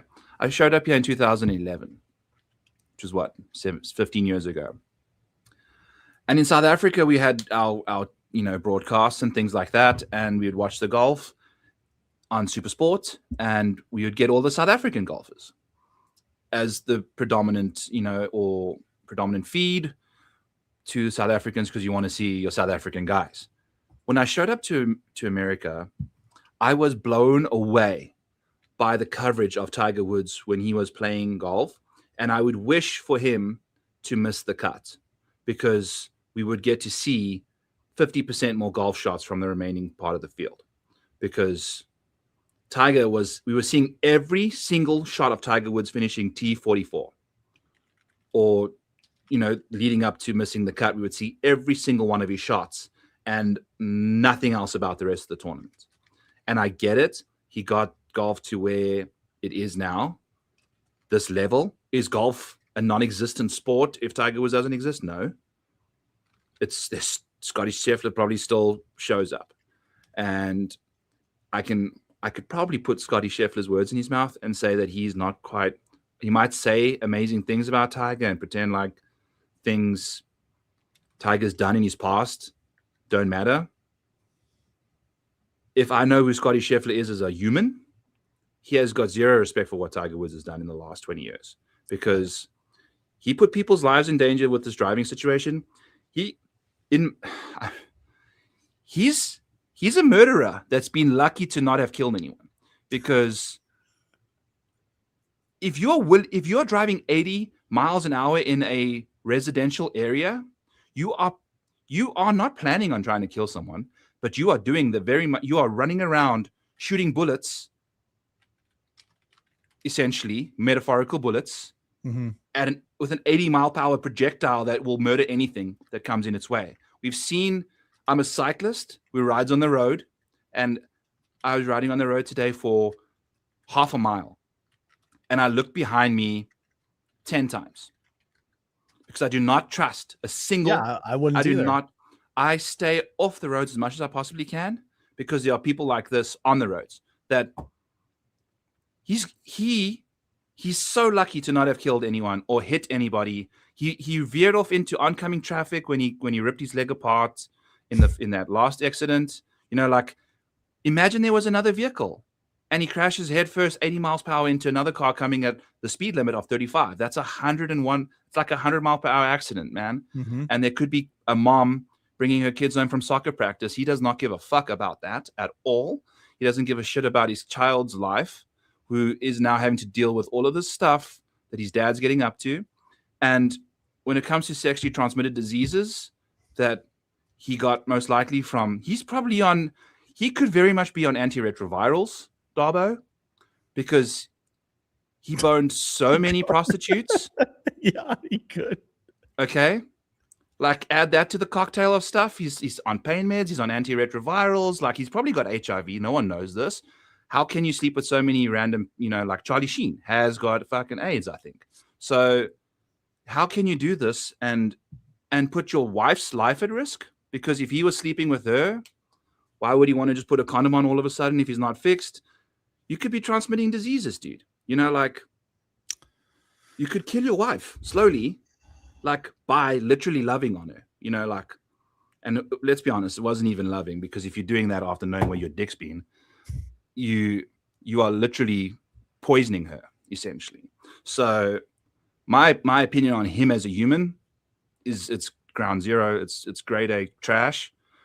Doesn't mean that I don't respect everything he's done in the game. But what we've seen, Dobbs, is Serena Williams can berate an umpire on a tennis court and treat him like he's worthless and get away with it because she's Serena Williams, and her being part of the alpha she is on the court, part of being the alpha he is on the golf course, is having this alpha mentality and whatnot. And people are just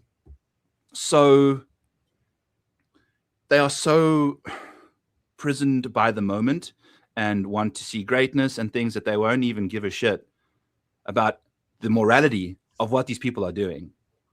And they get empowered by that, because the repercussions and the consequences for anything they do, it's not even close. He wasn't even put in. He was kept in his. Scotty Scheffler likely was stretching alongside Joe Schmo in jail after he was detained.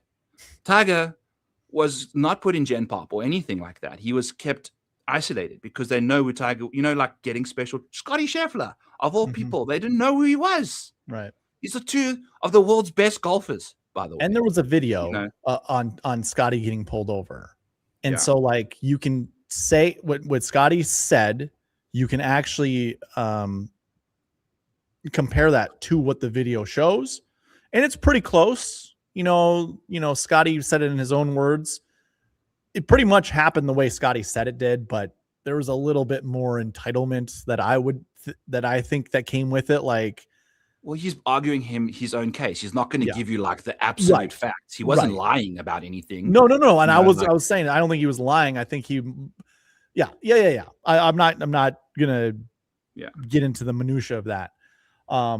So I've got someone in my chat talking about how, like, pretty much talking about forgiveness and how we should forgive, Tiger when the moment comes to that point. I don't have an issue. Okay, my big issue is this.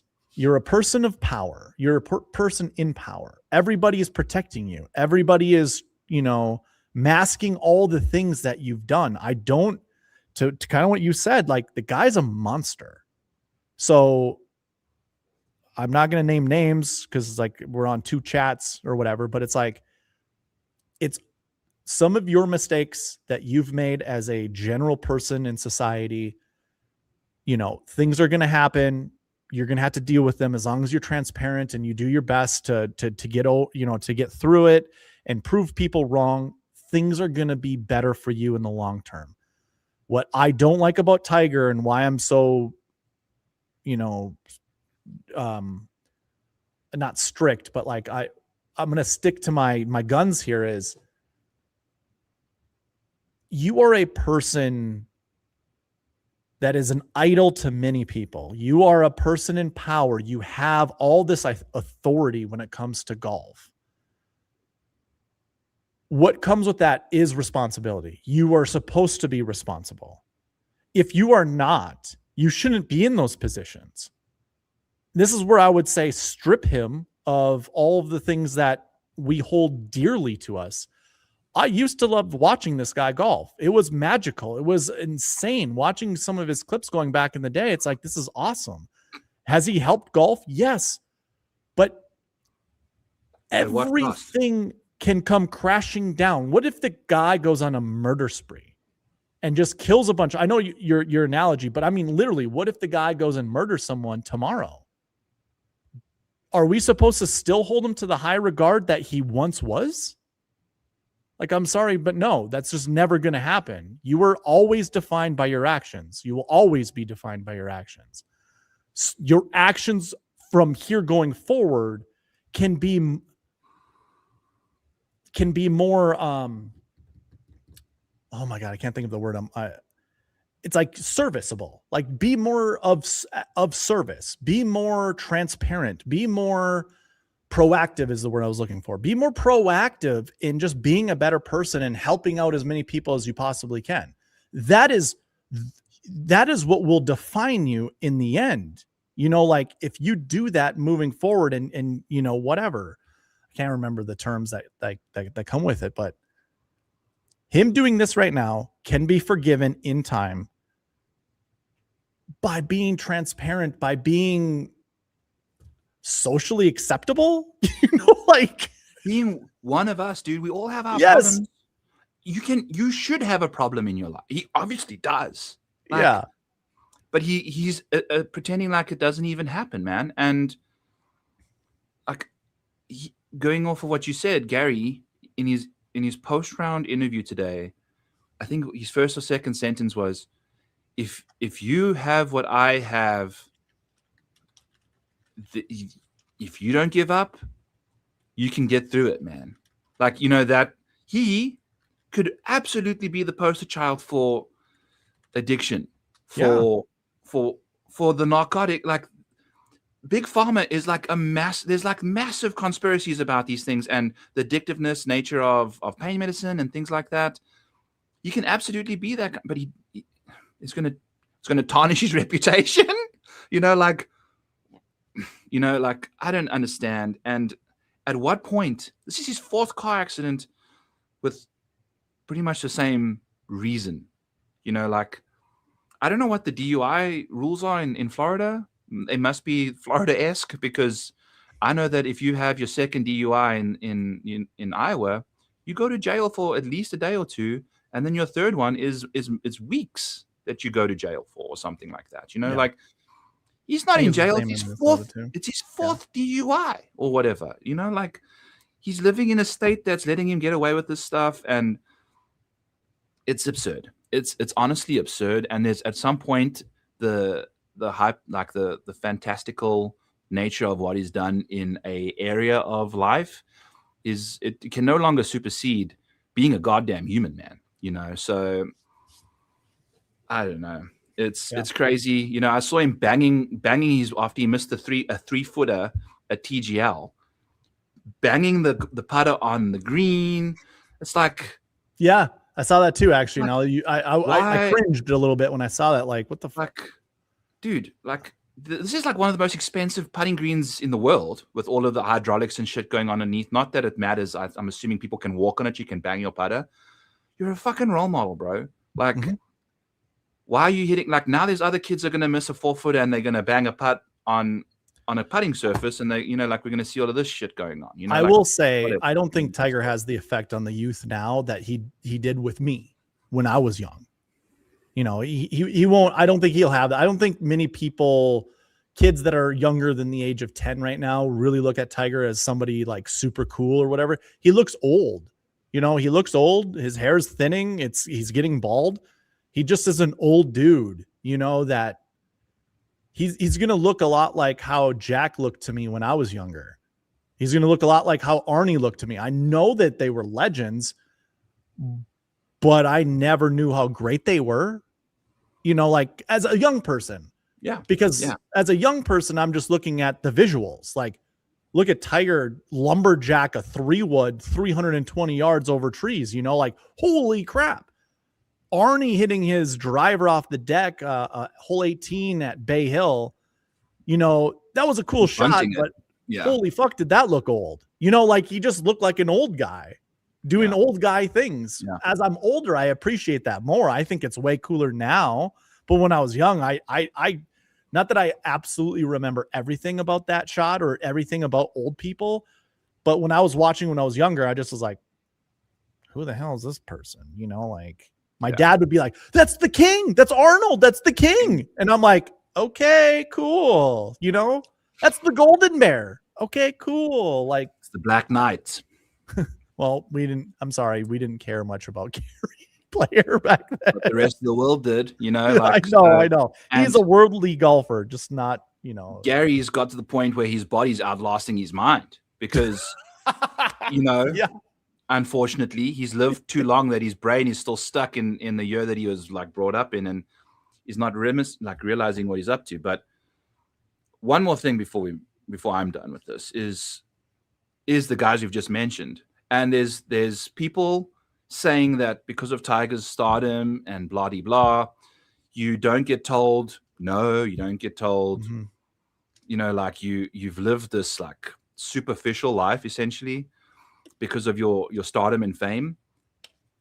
We've seen lots of athletes do this, like the route that Tiger's down. We've also seen lots of there's Jack Nicklaus is sitting next to the side of the Memorial 18th green with Barbara next to him, having lived a long, faithful life.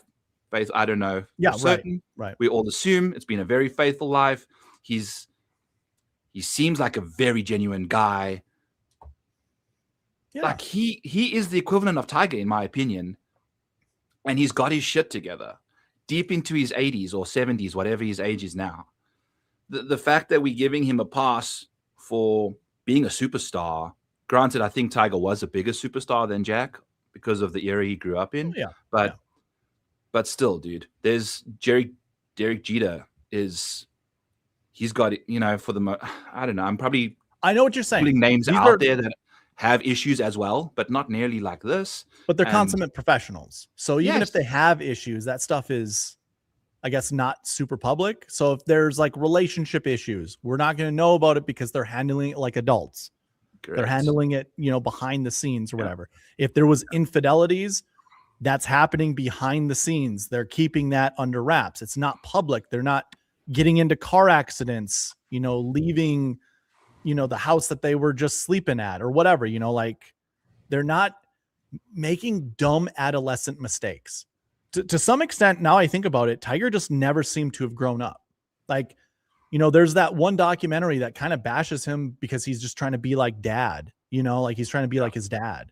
And it's like, there's probably a lot of truth to that because he just, his role model, all the stupid decisions he's ever made in his life. I'll even go all the way back to when he was running in combat boots.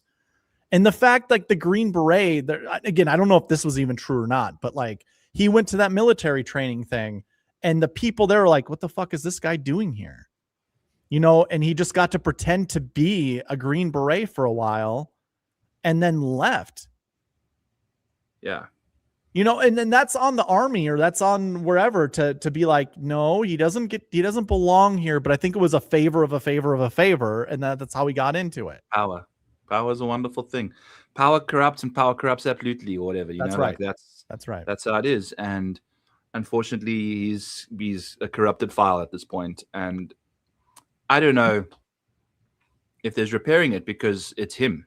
He is the only person that can hit the reset factory settings. I'm going to actually come back to what I was saying about your actions define you. Society gets to put criticism on him, and it should. Society should tell Tiger, this is not acceptable. You are not above anything. This is where I'd actually go back to the PGA Tour as the society. Stop fucking sucking this guy's dick. Like, yeah. It's old. It's decrepit. Like, we can find better superstars to admire and stop. Like, there's better fish in the sea. Better fish in the sea. Yeah. This guy is rotting.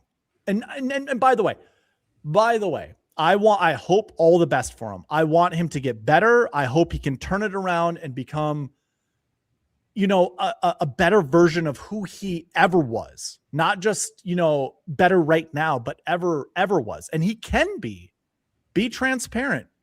I'm trying to think of like things that like Kobe did, or gosh, I can't think. I mean, like when Tiger came back after a lot of his injuries and he was laughing and he was smiling, and the Kevin Na putt that happened on 17 at Sawgrass, you know, that was a transformation, in my opinion.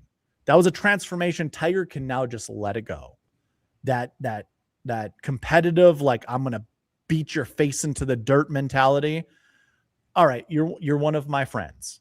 Let's have fun out on the golf course. Let's enjoy ourselves. Let's hit some crazy shots. Let's hit some awesome shots and go on. That was a lot of fun to watch. But to your point, Tiger could be a role model or a spokesperson for drug addiction. You know, like, hey, these are the pills that I'm currently taking. Like, I would love for him to come out and be like, I know I shouldn't have. I know I shouldn't have. What's that? He never pisses because he doesn't want what's out there. He doesn't want it to be out there. But why not? You know, like, unless it's just absolutely illegal. Sinuses you can get sinus stuff going on, sniffles from the white stuff. True. He's jacked as shit, dude. He's like, I wouldn't be shocked if he's on steroids. Yeah. Like, maybe. He's massive. You know, like, you're doing all of this stuff. When are you going to the gym? Yeah. Like, how are you going to the gym when you're all fucked up like this all the time? You know, like, and how are you getting as big as you are with? Yeah. And like, again, I think the only way to redeem himself is to come out and just be absolutely transparent. Like, he doesn't have to be, I guess he doesn't have to be 100% transparent, especially if there's weirdness that comes in, that's involved with, like, I don't know. Like, I don't know. I guess I don't know what could be, but like, just tell us you're on a cocktail of pills that just inebriate you to a point that you can't drive and that you shouldn't drive. Tell us what those pills are, if they're legal. If they're not legal, tell us that you need help and get checked in, you know, like, rehab that shit. I'm tired of seeing this stuff. Like that, when I said to my dad, it's like, it's a lost soul. I had zero like sadness in my heart. That was my first initial thought, was I hope he's not on narcotics. Yeah. And all I meant by that is, like, I hope he's not on pills. I hope drugs didn't cause this accident. And then to find out that it did, it's like, go figure. We all knew. Everyone knew this was the reason he gets in accidents is because of this stuff. And Like, And that comes back to my responsibility argument. It's like you Yeah. should be so much more responsible than you are. Like, be better. and dude, Just be better. I get the fact that like when you are inebriated, your decision making is Right. impaired. Obviously, doing Mhm. 80 miles, triple the speed limit. At some point, you're sober, bud, and you know what you're doing, and you know what you did, and you know what you're going to do. And I guess I see AJ or yeah, I think AJ mentioning he's a 7 year sober, and Mhm. I just gave up drinking for March. So I know I'm not an alcoholic, like I just gave it up like that. I do drink a lot and I enjoy drinking, but I've said to Caitlin, if I ever have a moment where my drinking has me get even minorly aggressive towards you, or if I drive home, I've had a couple drinks and driven home a couple times, but I know where my limit is. I won't ever, like there's times where you're over the limit and there's just no way I'd ever drive. Ever. Like you can be I think an addict to some degree, or a drunk, or a pulled up popper, and still function semi responsibly, like it's Like I weird. said, But I think he has to take pills every day for his leg that he shouldn't have. yeah, and his muscles and his diseases, and like Yeah. like seriously, like these are being overlooked. It's funny because he boned a bunch of chicks, but Yeah. like there's other stuff that comes with that, man. Like I don't like how we Any- protect him. I like the Riggs of Barstool. Go fuck yourself, dude. Like I can't Bro. stand that guy. What a well, douche. we all know who he is. I mean, know. it's What a been- fucking douche. we've all seen. I would not be shocked if Riggs slaps his wife around. Like after that kind of stuff. Like saying stuff like that. Yeah. Frankie and Trent must be making so much money for foreplay to have to deal with that guy.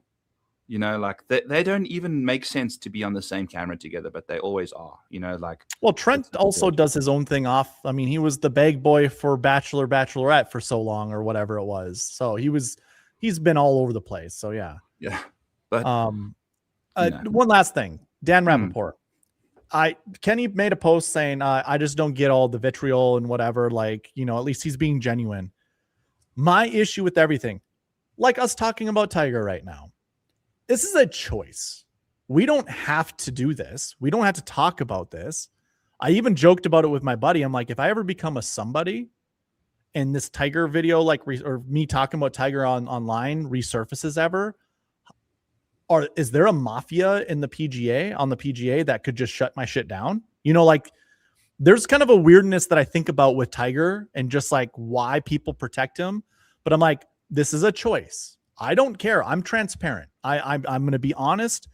I'm also old enough. I've made enough mistakes, and I'm mature enough to know you should have a filter every once in a while. Like some things just don't need to be said. I've learned that over time. Some things just don't need to be said.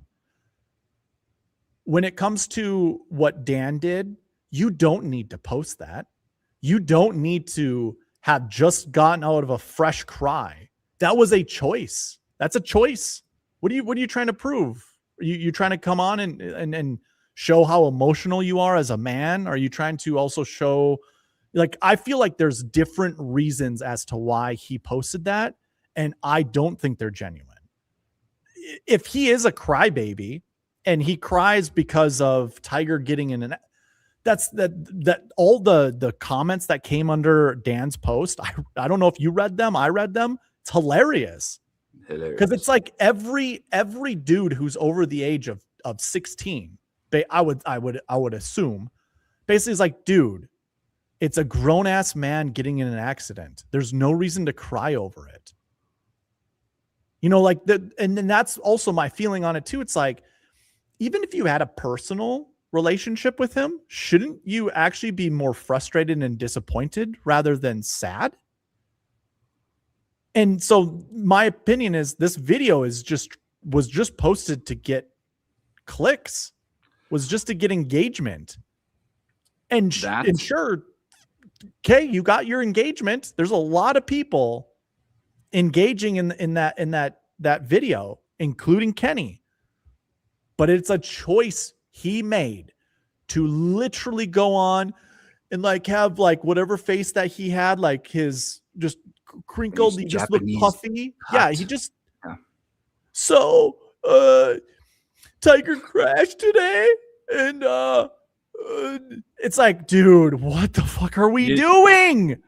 I think it's the journalists that have had Tiger on their shows or have a relationship with Tiger, sucking dick, that want to be in his corner, so that if ever again they want to have him on the show, that makes sense. They're documented to have been behind him, because he's not going to go on anybody's show that he's never going to. If he found out about what we've said for the last 35 minutes, there's no way he comes on Back Nine Bets to be interviewed by me, because I've just told everyone what I think of what's going on, and at least that's my honest take on it. And that's fair. There's probably people that are watching this that dislike what I've just said, and they won't ever watch the show again. So, I don't want people that can't distinguish between being a superstar and being a good human watching my shit anyway. So, I think that's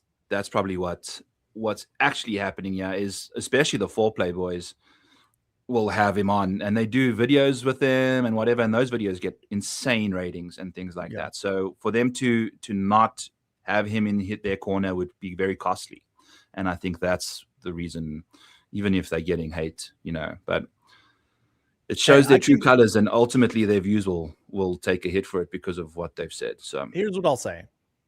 I've also learned as I've gotten older, nothing in life is definitive. Like, there are very few things that are definitive. 2 + 2 will always equal 4, but apparently there's cases where it won't. It isn't. I'm only using that as an example because that's the easiest definitive that I can think of. It's 2 + 2 = 4. But then there's the nerds out there like, well, actually in a paradox or whatever, they'll, it doesn't equal 4 in these situations. Like, but right now, right here, 2 + 2 = 4. So anything that I'm saying, it is my opinion right now. It's how I feel now. Before I get any more facts, before I get any other things, it is my opinion right now. I'm just being transparent. Again, I don't have to say these things. I am choosing to say them because I also want to, not that I'm an anybody, but just if I can try to reshape conversations that are happening out there, it's much easier to listen than to read someone typing. Like, you're getting my true feelings about this. Yeah. The tone and the context is there. Yeah, exactly. So like, that's why I'm saying it. And I would like, it would be hard to believe that there are people out there that are just okay with what Tiger did, or just at some level, just being like, whatever, who cares? Let him live his life. Let him just do whatever he wants to do. It's like, just like you had said earlier, he's driven fast enough to kill people. And he's doing this. And again, inebriation, that plays a whole thing in everything when it comes to like these decisions. You just don't know what you're doing all the time. But he has security following him around all the time. He always has his buddy McNamara always like right on his ass, like, where are these people to protect him at all times? Is he like a puppy dog that's trying to get off his leash? And if that's the case, then that means he's a menace, like. He's not a puppy dog trying to get off the leash. He's the lion on a leash that will bite the hand of anyone holding the leash right off if they tell him to sit. Like, that's ultimately the issue here. I think, like, the right people aren't holding the leash because they're too scared of what he can do to them. Or not do to them, but he'll just cut them out of his life immediately, and then find someone that will be a yes man to him. And that's the thing, So anyway, moving on. I said I wasn't going to talk about this, and I know you went on your whole tangent, and then towards the end you said what you said, and I almost wanted to go, Byron, you said you didn't want to talk about this, and you just went on for like, it was like 2 minutes, but It's okay, dude. But, I don't think if you get backlash, you kind of already said it's like, so be it. I mean, like there's some people, I don't even think anything we said was, could we have said it less crass? Sure. Could we have said it a bit more respectful? Sure. But the things we said, I don't think are wrong. I don't think are misplaced. Like there's no respect involved in the situation, because he doesn't respect anybody around him. Yeah. I just don't. If there's a person on the other side trying to defend Tiger, it's just the only way I think you can defend Tiger is if he has a drug addiction and he can't help himself. Then that's where I would say he then needs to get help. This is a plea, a cry for help that he needs to end up like it just has to be done. Yeah. We need to put a leash on him. Okay. So I want to do one quick recap thing. You remember, you can share my screen. Byron, you remember the elite grouping that we had? Yes. You remember the elite grouping we had? It was Kurt Kitayama. It was. Yep. Well, I'm going to do it how we did it. So it was it's the best golfers that we see on the screen. It's the top 28 in course history. And it's also the top 28 in recent form. So I'm going to filter down. The number is 42 on both. Okay. That makes life easy. So if I go 42, we're now recapping the Houston Open. Yeah. For those of you that have no idea. Coming back. I wanted to do this before, but I just couldn't help myself. Look at that elite grouping. Got her up 6th. Keith Mitchell, hold on. 14th. Let me sort it by salary. There we go. I said play somewhere between 2 to 3 of these guys. Mm-hmm. Well, 2 of these guys were in the GPP winning lineup.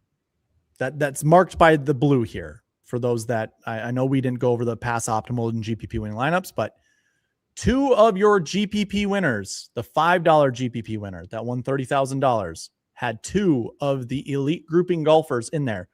The most expensive dudes, too.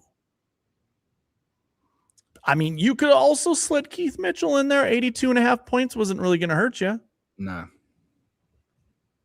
At that price. Hey. Byron, if I were to ask if we see the same thing for the Valero Texas Open, because this is our 3rd week in a row doing this, and we are seeing success each of the weeks. That grouping, like saying 2 to 3 golfers or, whatever. If you see this limited amount of golfers, what can you do with a betting card with this? Do you think I guess this is a question for you to ponder in the future, unless you have an answer for it right now. I understand that odds were short to begin with for most of these golfers because they're 9 and 8Ks, but is there anything you could do to try to profit from betting on these guys? I think you could do like a top 10 round robin, because obviously we want 2 to 3, Mm-hmm. That's the thing, because betting each guy to win outright would have been banana land, because you would have do what's a round robin? A round robin is where we will take these 6 guys and you bet all 6 of them to finish top 10 in like a 3-leg parlay or a 2-leg parlay. Ooh. And then instead of having to do each and every combination of it, it will just do it for you. So you can just, it'll cost, because there's probably 6. If you want to do a 6-person, let's look at it quickly. If you want to do a quick, let's go. You can't. Are these like similar prices or no? Probably not. So, what do you mean similar prices? Well, like what these guys were at Houston. I have no idea what Minwoo ended up being after Scotty withdrew. But like even before he withdrew, because we're going to be doing the Valero Texas Open right now, like soon. And so we'll be able to go through. So do you remember what their pre-odds were and like how that gets shaken down with top 10s? Yeah, so I think I remember trying to look at Minwoo. I think it was like 5-1 for a top 5. So he's probably going to be like at least 2.5-1 Okay. for. So he was like, by the time he closed, he was I think 18-1. And if I'm looking at like Siwoo Kim's top 5 right now is plus 350, and his top 10 is plus 175. So basically 2-1 for a top 10. And he's the top guy in the field this next No, week? he's just 18-1. Oh, Which okay, is okay, roughly. I got So you. I got you. like where Minwoo was I got at you. last week's Houston, he was roughly in that price point, maybe 2041. If he was 2041 before Scotty withdrew, or when he opened, 2041 is like still 2-1. So you're basically getting somewhere between plus 150 and plus 250 for most of these guys in the 9 to 8K range. Maybe you get closer to like 4-1, for like Keith Mitchell for a top 10. Okay. But you could just round robin them and then just do a two leg round robin where you want all 6 of these guys to be partnered up with at least one of the others. Gotcha. And then you'd cash out pretty solid for the I wonder what that would be like. I'll do it for 10 cents on the guys we figure out this week. Okay. Because I mean, the odds for Minwoo and Goddard are they're going to be so much worse than Minwoo and Keith Mitchell, or Minwoo and Gerard, or Minwoo and Kitayama, right? Like they're going to be shorter. Typically, the odds will be pretty spot on with how the salary is. We've used the salary here to figure out what we've used the odds board on DK, since they're the same company. They're likely using the odds board to derive a price. That makes sense. All right. We'll check out the Valero text. I just wanted to show this because it was like, we have an optimal lineup golfer, a GPP winner, and the sweet spot optimal in Minwoo. So one guy. And when I was building lineups in my Tuesday and Wednesday night streams, I was pretty much telling everybody I'm going to do 2 for most of the lineups, but I'm okay with just doing one of them, like one of the golfers, and then just trying to diversify my lineups by going away from some of those golfers, not having, a combination of 2 or 3 in all of my lineups, just have one here, one there, whatever. But here, I'll go over your optimal lineup was Woodland, Højgaard, Minwoo, Knapp, Yellow Miraju, and Johnny Kiefer. That is a 999,776. And it used $49,900 of the salary. It scored 692.5 points. The GPP winning lineup was ridiculous. This is insane. This almost feels like, the guy would have been listening to our podcast along with everybody else's podcasts. You don't get to Pontus Nyholm if you aren't looking at ball speed, if you're not looking at driving distance. You're not getting there. Every one of these golfers is a top dude with ball speed. And you can't, but it used 50,000 of the salary and it scored 660 points. It's a 32-point difference between the GPP winning lineup and the optimal. And just for those just listening, it's Gary Woodland, Minwoo Lee, Jake Knapp, Yellow Miraju, Goddard, and Nyholm, which is a 999 yet again, 77 yet again, and a 6 yet again. Different golfers to make up those lineups, but still following the same lineup structure. If you followed the sweet spot process, you would have gotten a lineup that would have scored 658 points, which is 2 points behind first place. So maybe you got second place or whatever. But this follows the buckets. It was Woodland, Højgaard, Minwoo Lee, Day, Sam Stevens, and Michael Brennan. There's no issues with grabbing 6K golfers. A lot of it has to do with selecting golfers from buckets that we want to select and also keeping that salary above $49,600. That's the threshold. I don't like to go any lower than that.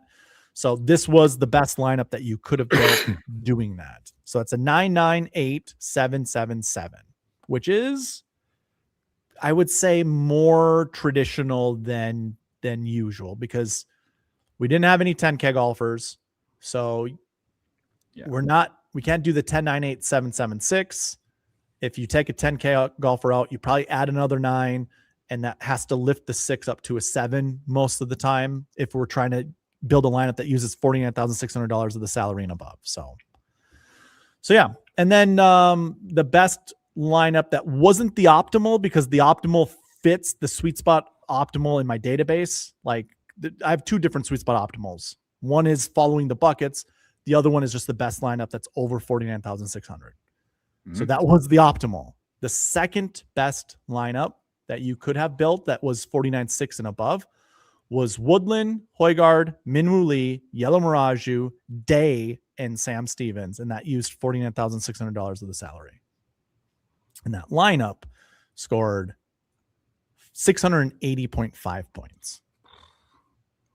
That's the second best lineup. So that's 12 points below the optimal, which was obviously the best lineup.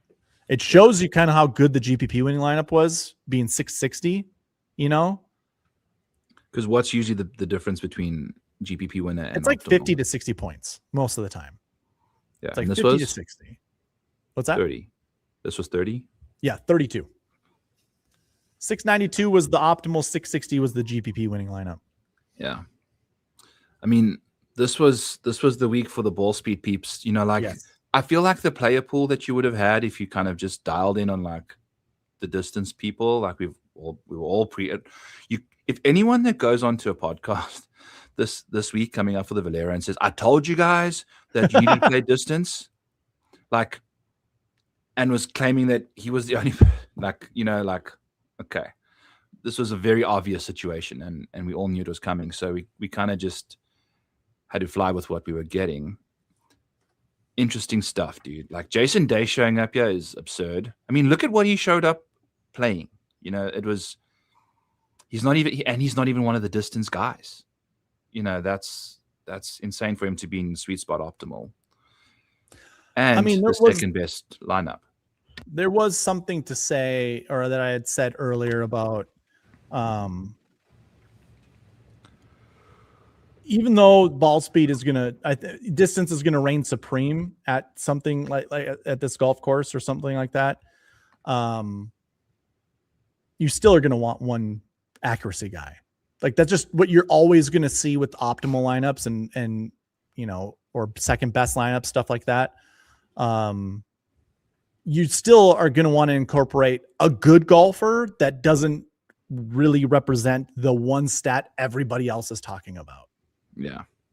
Yeah. It always happens. Always gonna, you know, he's gonna put his brains out, and that's right. Change his iron. I mean, Denny McCarthy was close, by the way. Denny McCarthy had a good round of golf or a good tournament at $7,000. Easily, he's starting to find some form. Yeah, actually.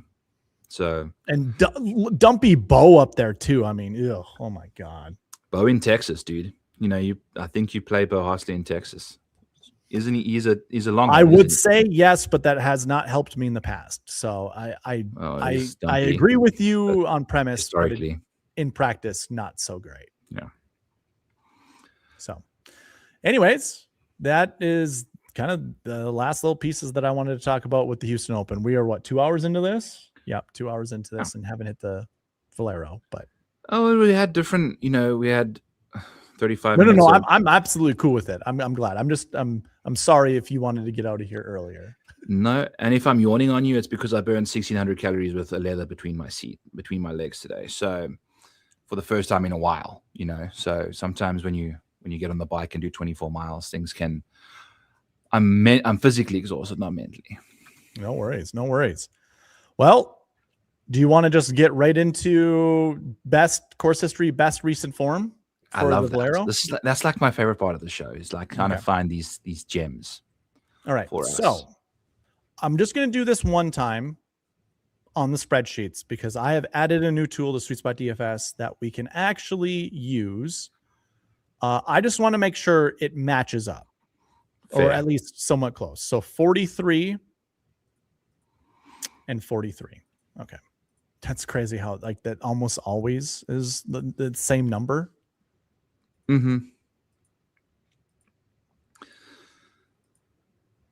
I find it fascinating with, you know, because it's tough to do that because like recent form can be a lot better than course history, you know, or I guess not. It's the same sample size of data basically, right?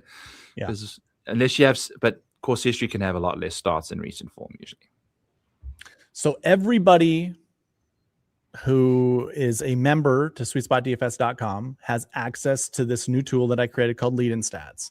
This is to look exactly like this, pretty much. Like I'm literally copying this entirely. So I can use the little filters here. I guess they need to think. Okay. And it's going to be updated with the Houston tomorrow once you get the data. Oh, correct. Yeah. So those stats will be put in here. But like this recent form, we are looking at historical stats. This is historical Valero Texas Open. If we go to the cheat sheet and I go to next week, dang it. It should. Okay. I'm here. Let me show you something really quick, Byron. I have a new button. Ooh, baby. I'm implementing. And this is the master's information right here. I don't have all of this conditionally formatted. You can see I have started. You're getting there. Dude, it's a brute trying to condition Power BI. God damn. Forever. But if we take a look at the recent form tab, we have the masters in here. So the masters information will be going. I mean, I'm going to complete this tonight, everybody. So this will be available to you guys. You'll be able to click on the masters. I can click on next week and it'll just show us what next week is. Yeah. No, it won't. Okay. I have not imported the file after I've made the updates. So my apologies. Anyways, I guess like I was trying to think, it doesn't matter because we're just looking at the last like 2025 stuff anyway. Yeah. I wish I would have had this in here for the upcoming, I'm very tempted to just refresh my database and put it into the Power BI and just deal with whatever nonsense it looks like currently, because it's going to have the Valero Texas Open. It'll have that information. All right, Byron, your face has told me to just do it, so I'm going to do it.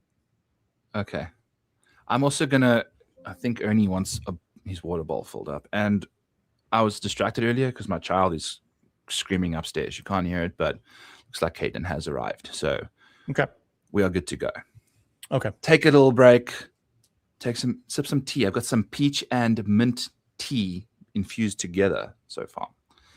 Delicious. Well, this gives me an opportunity to talk to my chat. What's going on, guys? Charnicki, I've seen you somewhere. I don't think I've seen you on my podcast ever. Coming in saying that I sound soft as fuck. I had a subscriber subscribe and then unsubscribe. So the Tiger conversation has made some people. I mean, that's I know. I don't care. I don't care. It's part of the problem. Yes, agreed. I'm curious who quote tweeted me. Yeah, I wish I could tell you. Well, this isn't updating with my information. What the hell? All right, I guess not. Never mind. That's a bummer. Okay, so here we go. Lead in stats. If you go to the website, because this has been updated, lead in stats, put in the filters. We want 43 for course history to 43 for course history. And then we also have to do another thing, which is get rid of the blanks. So the one way to get rid of the blanks is just select course history buckets 1, 2, and 3. And then that will remove all of the blanks. We should get the same golfers. So Connors, McCarthy, Post, and Bradley. Connors, McCarthy, Post, and Bradley. Fleetwood, Kirk, Matsuyama, Siwoo. Fleetwood, well, Matsuyama, Kirk, and there we go. So this tool is available to everybody. Everything that Byron and I have ever gone through with these spreadsheets. I'm getting so close, Byron, to never having a spreadsheet again. I'm so close. Let's go, buddy. You're so close. Living that good life now. Whew, it's getting there. But so we can actually just do this. Actually, I think those filters will stay on for each of the years, and I won't really have to update Ooh, that filters. is delightful. Yeah. This is delightful. Yes. This is going to save us so much more time of clicking through. You know, we probably spend a lot of time filtering. A lot of times I enjoy doing it because then it it's a way of being transparent, right? Like you're able to show people what you're doing and you're not fluffing, you're not filling air or anything like that. But so these numbers are slightly different. It's 38 and 40. So I think the best way to do it might be just to find a in-between number. So like if I go thinking like 40 is a solid number. Just do 40 and 40? Like just a clean 40. I don't mind it. The only issue that I might have with it is it could miss out. Well, then just do 45. I mean, doesn't hurt to have one more guy in there. These were the two golfers that we wanted to look at anyways, because they finished inside the top 20. And that's the whole purpose, is to find success with doing this or not to find success. So this works, Byron. Okay. So 40 and 40. Quick question. Is Corey Connors playing? I don't see him in the odds sheet. And I don't mean to be that guy, because I was very curious about him. I'm not sure either. I don't think he's playing this week. At least Data Golf doesn't have him in there, and DraftKings doesn't have him in. Okay. Oh, fuck. This is not who's actually playing. This is we played. I'm so sorry. I can't get that through my head right now. Oh, I thought you were looking up to see if Corey Connors was playing because he might be a good play this week. No, he is not playing this week. Yeah. Which is shocking. I don't know why. He usually plays this tournament and has won it. It's the only tournament he's won, and he's won it twice. Perhaps I should put in historic lead-in stats up here as the title to avoid confusion. No. Okay. Unless someone's watching it at like 10:30 at night after a very physically grueling day, I think they're going to be fine. Okay. So in 2024, so 2025, yeah, dude, Byron, this is going to be so much easier to do. Oh, dude, look at this. It's So in 2025, we had two top 20s. Corey Connors, Denny McCarthy, $10,001, $9,000. No top 10s, eh? What's that? No top 10s. No top 10s. We do have a top 10 in 2024. That's Hideki with another top 14. Norin, who's $8,700. So far, I mean, yeah, we do see two cuts here, and in 2025, we also saw two cuts there. But technically, I mean, I'm only focused on the two guys that have green finishes. Like, yeah, you're going to play two or three of, or one. Yeah. At this point, it's looking one. But. This is also worth mentioning. You can go and drill through each of the buttons. So if we wanted to look at their strokes gain stats along with all of this, we can. So we can also find more commonalities and disparities or whatever of things that matter for this elite grouping. I think that's just going to be the nickname, just the elite grouping. I love that. Elite bucket. Yeah. So course history and recent form. I mean, Hideki's one of the top. He was one of the top strokes gain total guys. He's one of the top approach guys in this bucket. I think you could also just make a lineup. Okay, so here's the one thing I would say. The two golfers that I see, Glover and Matsuyama, had the best approach heading into the event. This is 365 days. Strokes gain last year. This is leading into the event. You know how all of our podcasters love to say these are the stats that matter the most. I am showing you what the lead-in stats are of these golfers. This is that's what they were coming in. Last 7 weeks, you can also take a look. Matsuyama was coming in with real good strokes gain total. That also is reflected in his recent form score. 6.33 means that was what his average finishing position was. And that correlates with strokes gain total. So 100% correlation. But I think, I mean, just looking at approach, it can't really go wrong. You know, at least in 2024, using approach, you could in 2025. Okay. All right. I'm not going to derail looking at the strokes gain stats. I'm just going to focus on this for now. And it's their lead-in stats. I mean, their lead-in finishes heading into the event. So one other thing I like to look at, Byron, is these guys with top 20s. I like to see how many top 10s and top 20s they had heading into the event. Mm-hmm. Sometimes it's only one, sometimes it's two, and you can differentiate from some of the other golfers that are lower. By the way, stop me if you see any differences that you'd like to point out or commonalities. Yeah. I just or want if to you get a got- good feel for the sample size. So I'm excited to get to 2023. Yeah.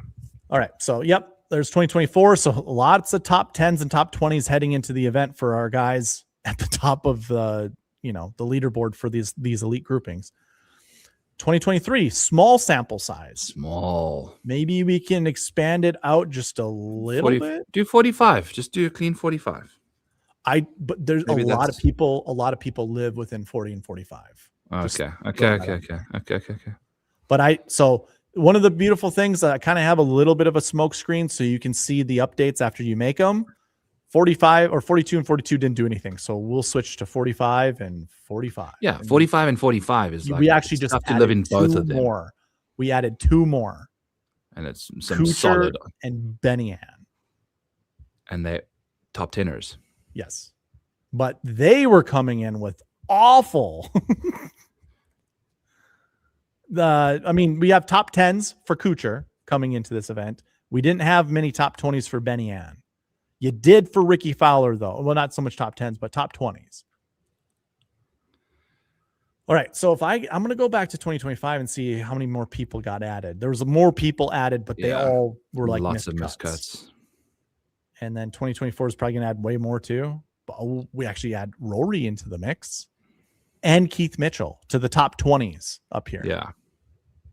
Okay. And we're getting at least a couple more top 10s, but so what makes me think is like it's not necessarily that it's wide open. So far, it's not looking like as crisp as what we've seen in the past for us. Correct. Yeah. And like something like this is also scary. We have two guys. I mean, Hideki withdrew. The 90 down here means he withdrew. But Rory missing the cut at $11,200, where if we went back in the previous years, we see a bunch of top price guys playing well.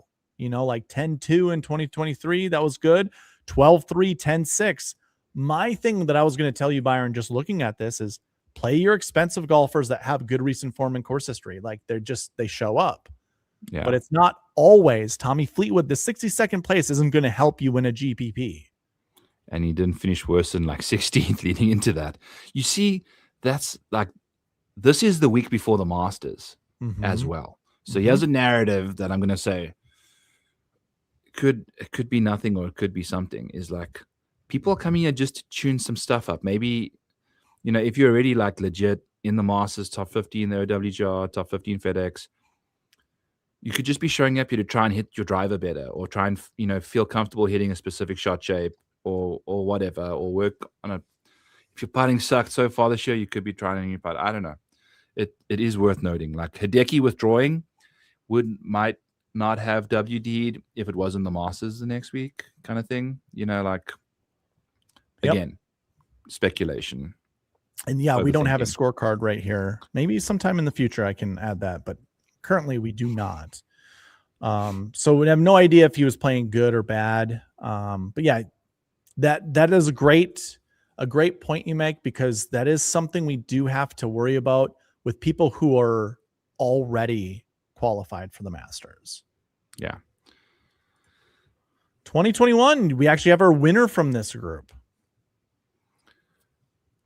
1, 2, 6, 14, and 17. It's a big group. I don't really like seeing this big. Yeah. And all the 45 to 40 guys, you're not going to have any, they're all at the bottom there. 42, geez. That really got rid of all of the crap, honestly. The gunk. Yeah. You'll see it happen even more now if you go. Oh, yeah. This is a good number. 40 and 40. 40 is solid, dude. It's tight. Yeah, it is tight. And I'm okay with that, because that'll help us narrow down on this week that's about to happen, and the golfers that we want to target. So yeah. Okay. It, Sorry. I mean, are we see? I want to find commonalities with our successful golfers, to use moving into the actual field for this upcoming Valero Texas Open. Because So for the last couple of weeks we've done this. Our 0 to 2 or 2 to 3 guys is based off a top 10 finish, right? Like that was our count. Yes, I correct? agree. Yep. So top 20 is or whatever. Like we're looking for top 10 options, And we've got I think 3 here. a lot of this kind of just lends itself for our analysis. Like it just makes it easier because we have a 10-7, 9-2, 8-6, 9-5, 9-4. I am sorry, you can only play 2 of these guys. So even if we looked at top 20s, if I told you wanted to play 2 golfers from this course history and recent form, you want to make sure that they're your best golfers in the field and only play up to 2 of them, Like Charlie Hoffman maybe could have won that event. I mean, he scored 117 DraftKings points. That is with the placement points added on to it. So he outscored Jordan. Jordan got 10 more points just by placement than Hoffman. So Hoffman outscored Spieth. Something happened with Charlie Hoffman. He could have won this. And then you could have played maybe 1 of these guys or 2 of these guys down here instead of Jordan Spieth, who finished second. You could have. Yeah. It's possible. You could probably have won a GPP. So saying 3 guys, I'm accounting for that scenario happening, although it didn't happen. Okay, so that was 2021. There was no tournament in 2020. If you click it, there's just going to be blanks. Yeah. 2019, hey, 2. We got 2 more top 10s, and they're expensive. 9-2 and 11-2. Go to 2018. This is going to be the last year of salaries, and we have 2 more that are top 10s. Another 10-2 and 8K. For those keeping track at home, we haven't really seen any 7K golfers inside these top 10s or top 20s.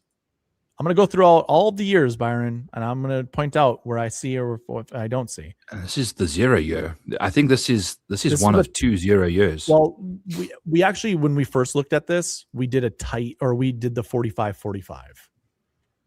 So if I switch this to 45-45, we're going to see more. Yeah, but we started off going from 2025 at 40, didn't we? Yeah, but this is 2022. Yeah. Yep. Okay. If we expand it out a little bit more, we do get golfers. I mean, Woodland 40.20. Like that's pretty close to be 40-40, and he did finish top 10. 9,300.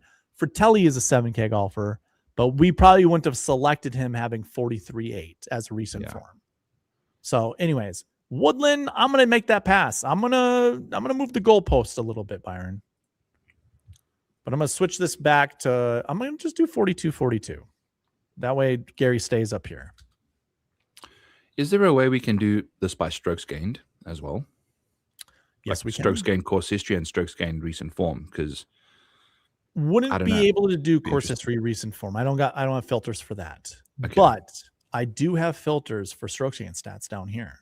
You can go last year, last 7 weeks, or last week, and you can put in the filters here. So I was toying around with this. You can do that next. Earlier in the week, and I'll show you what it looks like. But I just want to go through on 45-45 or 40-40. This is 42-42. So it's in the middle.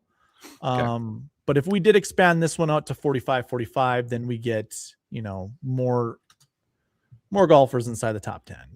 So 43-80. So what are we going to use? What are we going to use when we go forward now? Well, this is what I would do. I would hit the clear all filters, and I would literally, because this is what we did. Remember, like it changes for year to year, So let me get rid of. Oh, I should have a select all button. Okay. Well, I'm going to select all the course histories except for 6. 6 means there's no course history. So what we've been doing, Byron, is we've basically been counting to a number. So 1, 2, 3, 4, 5, 6, 7, 8, 9, 10, 11, 12, 13, 14, 15, 16, 17, 18, 19, 20, 21, 22, 23, 24, 25. It's our top 25, 46.57. Okay. So these are the top 25 golfers with course history. So let's see. Oh, it goes all the way. Okay, so the whole list all the way down. This is the 25th golfer right here. So this will make this makes things easier for us. So that's 46.57. This is 46.25. So this is just for the year of 2023, where we would put those filters on basically 46, 46, essentially. Well, let's just do 47, 47. And that was our top course history, top recent form. And so then, I mean, now we can also get the winner. Like, those are our top 25 course history guys and our top 25 recent form guys together. You know, that's our elite group. Yeah, the overlap. Yeah. But if we went to 2024, and this is when we did the spreadsheeting stuff, why it was easier, not so much easier to do the spreadsheeting stuff, but why it was as nice as it was, is because, dang it, I got to do this again. I think I should just have a button to just. You could have a stronger field that has a much lower, like, recent form, or there could be a year where all the guys, all the guys that have played the Valero Texas Open well just decide to play this year and skip out on next year. And so then the course history next year just looks terrible. This course history goes down to 34.5. Wow, that's tight. And this recent form goes down to 40. So 35 and 40. That's basically what I'm going to do. So you would want to change the course histories is kind of what I'm thinking of doing. Okay. Would I say 35 also, like 40, 40 is also like a nice, I think that's a solid situation. I don't disagree with you. Yeah, 40 is fine. I like kind of thinking about it the same way for each year. You're just going to have to do more work, you know, like to figure out what, or I have an idea. I have a really good idea. These little metric cards up here, I can just add the 25th place course history. And because you have to select year and, you know, whatever, it's just going to give us those numbers. All right, I'll do that. That sounds smart. You could throw a ranking column in there. It'd be a max number and it would be the top N. That's basically what the filter would be. So, okay, you do your thing, buddy. I'm illiterate to Power BI. I can't add numbers on the side and then stay in order. Like, I don't know how to do that. It would literally have to be off to the side here and it might look clunky. So I don't know. Maybe I could do something like that. Probably not. Okay. But anyways. All right, let's regroup. So 40-40 from the top rope, 25 to 21. Last 5 years. What does it look like? At least two. Anytime, I mean, this was the only 1 year that it didn't really work out for us. If I did 45-45, maybe it opens it up to more top 20s, top 10s. It doesn't. It just adds more miscuts. So it didn't really help here. McCarthy and Connors are the only dudes. And 10-1 and 9,000. Yeah. And again, if we go through, I guess the other thing that we could do, Byron. Okay. Can we just try to do 45-45 and then just go down? I need to just like get a good back and forth, like type situation. Okay. I can just get a good idea of what's going on here. Cause we've been fucking around doing all sorts of, I'm getting irritated. I can late. Tell. Sorry.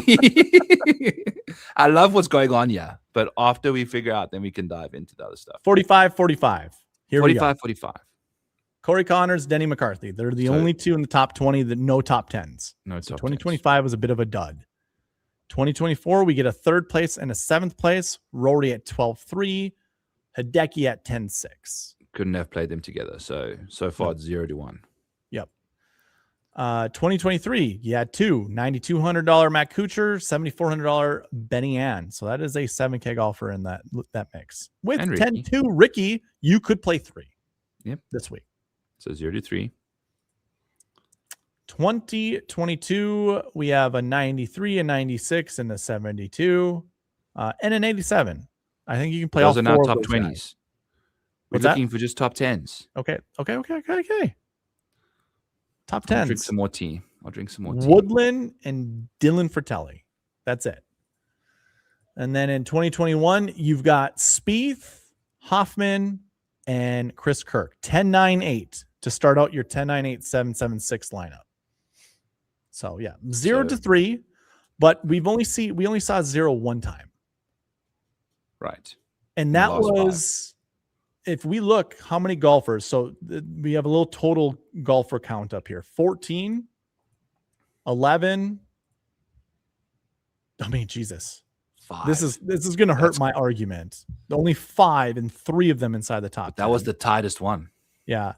2024, there's 14. And then 2025, there were 12. So I guess that does hurt my argument. 12. Okay. See, what I would try to do is pick apart this year and try to figure out why this year didn't provide any good. Go to 50. Just see who shows up. If there could be guys that have 0 course history that aren't showing up. That might be. But I'll go to 50. You do get a winner for course history right away off the bat. Yeah. So 19 golfers, by the way. So this is a pretty tight, still a tight pool of golfers to select from. And now we get 3 golfers inside the top 10, one being Brian Harmon at $7,500, $8,300 Bud Cauley, and Chan Kim, $7,000. It's worth noting. Bud Cauley's course history at 50 that's like on the money, like that's right. Borderline not okay. Borderline not okay. It's not okay. In my current state of irritation, it's not okay. 50-50. Okay. I mean, okay. So 20 golfers. I like seeing a small pool like this, especially if we can tell people 2 to 3. 2 to 3 golfers from a pool of 20 golfers is really good. And focus particularly on the guys that are 8,500 and above. Yes. Really. Or although 8K and above. The 7K golfers here kind of ruled the roost there. I guess. Let's see how much changes with all the other years. 2024 goes up to 23 golfers. I think it had 14 in it. So we added 9 more, but we added 1 more top 10, which is a 7K golfer. 2023, that's that tight year. And it went from 5 to 12. So we only have 12 golfers that fit this. Mostly 10K golfers, but we do have some 7K golfers that are close. 2022, I don't think this number really changed. I think it went from like 12 to 14. When did signature events start? In 2023? Yeah. Because that can change your finishing positions too, right? That is correct. That is correct. Some worse golfers should have better finishing position rates in recent form because they're playing against lesser opposition. True. So 2020 and 2022 and 2021 would be anyone's playing in any field type situation. Okay. But I mean, we have three, I mean, a 9, and a 7. I'm also kind of feeling good about grabbing a 7K golfer. That might have that, I don't know. This year kind of screws me on that. This is that 10-9-8. 10-9-8 start. Can we do a 10-9-8 start with each year? Nope. This would be a 9-9-7. 10-9-7. I count this as a 10. So 10-7. That's it. Just 10-7. Oof. Well, I mean, if you're looking for your 10-9-8-7-7-6, you get your 7-8-7 or your 7-7-8 right there. I would, Jordo being 10 points below Chan Kim isn't that bad, honestly. I mean, Keith Mitchell would be a better play than Jordo. Yeah. So, yeah, I mean, I don't know, Byron. I might just take my chances and do a 10-9-8. Maybe I'd have to see how many golfers or what golfers we have in the field. Well, let's see. Let's see what's going on, because I'm curious to see how we can make this work now. I'm going to have to bring up the spreadsheet. How dare you? Because it didn't get updated. Dude, The update file that I have. Actually, you know what? Okay. If you want to riff with odds for this week, I can update this sure. really quickly. Okay, cool. Let's do that. Oh boy, I hit a random X, and I don't know. Nothing changed. Oh, I got rid of my own screen. That's what I did. Okay.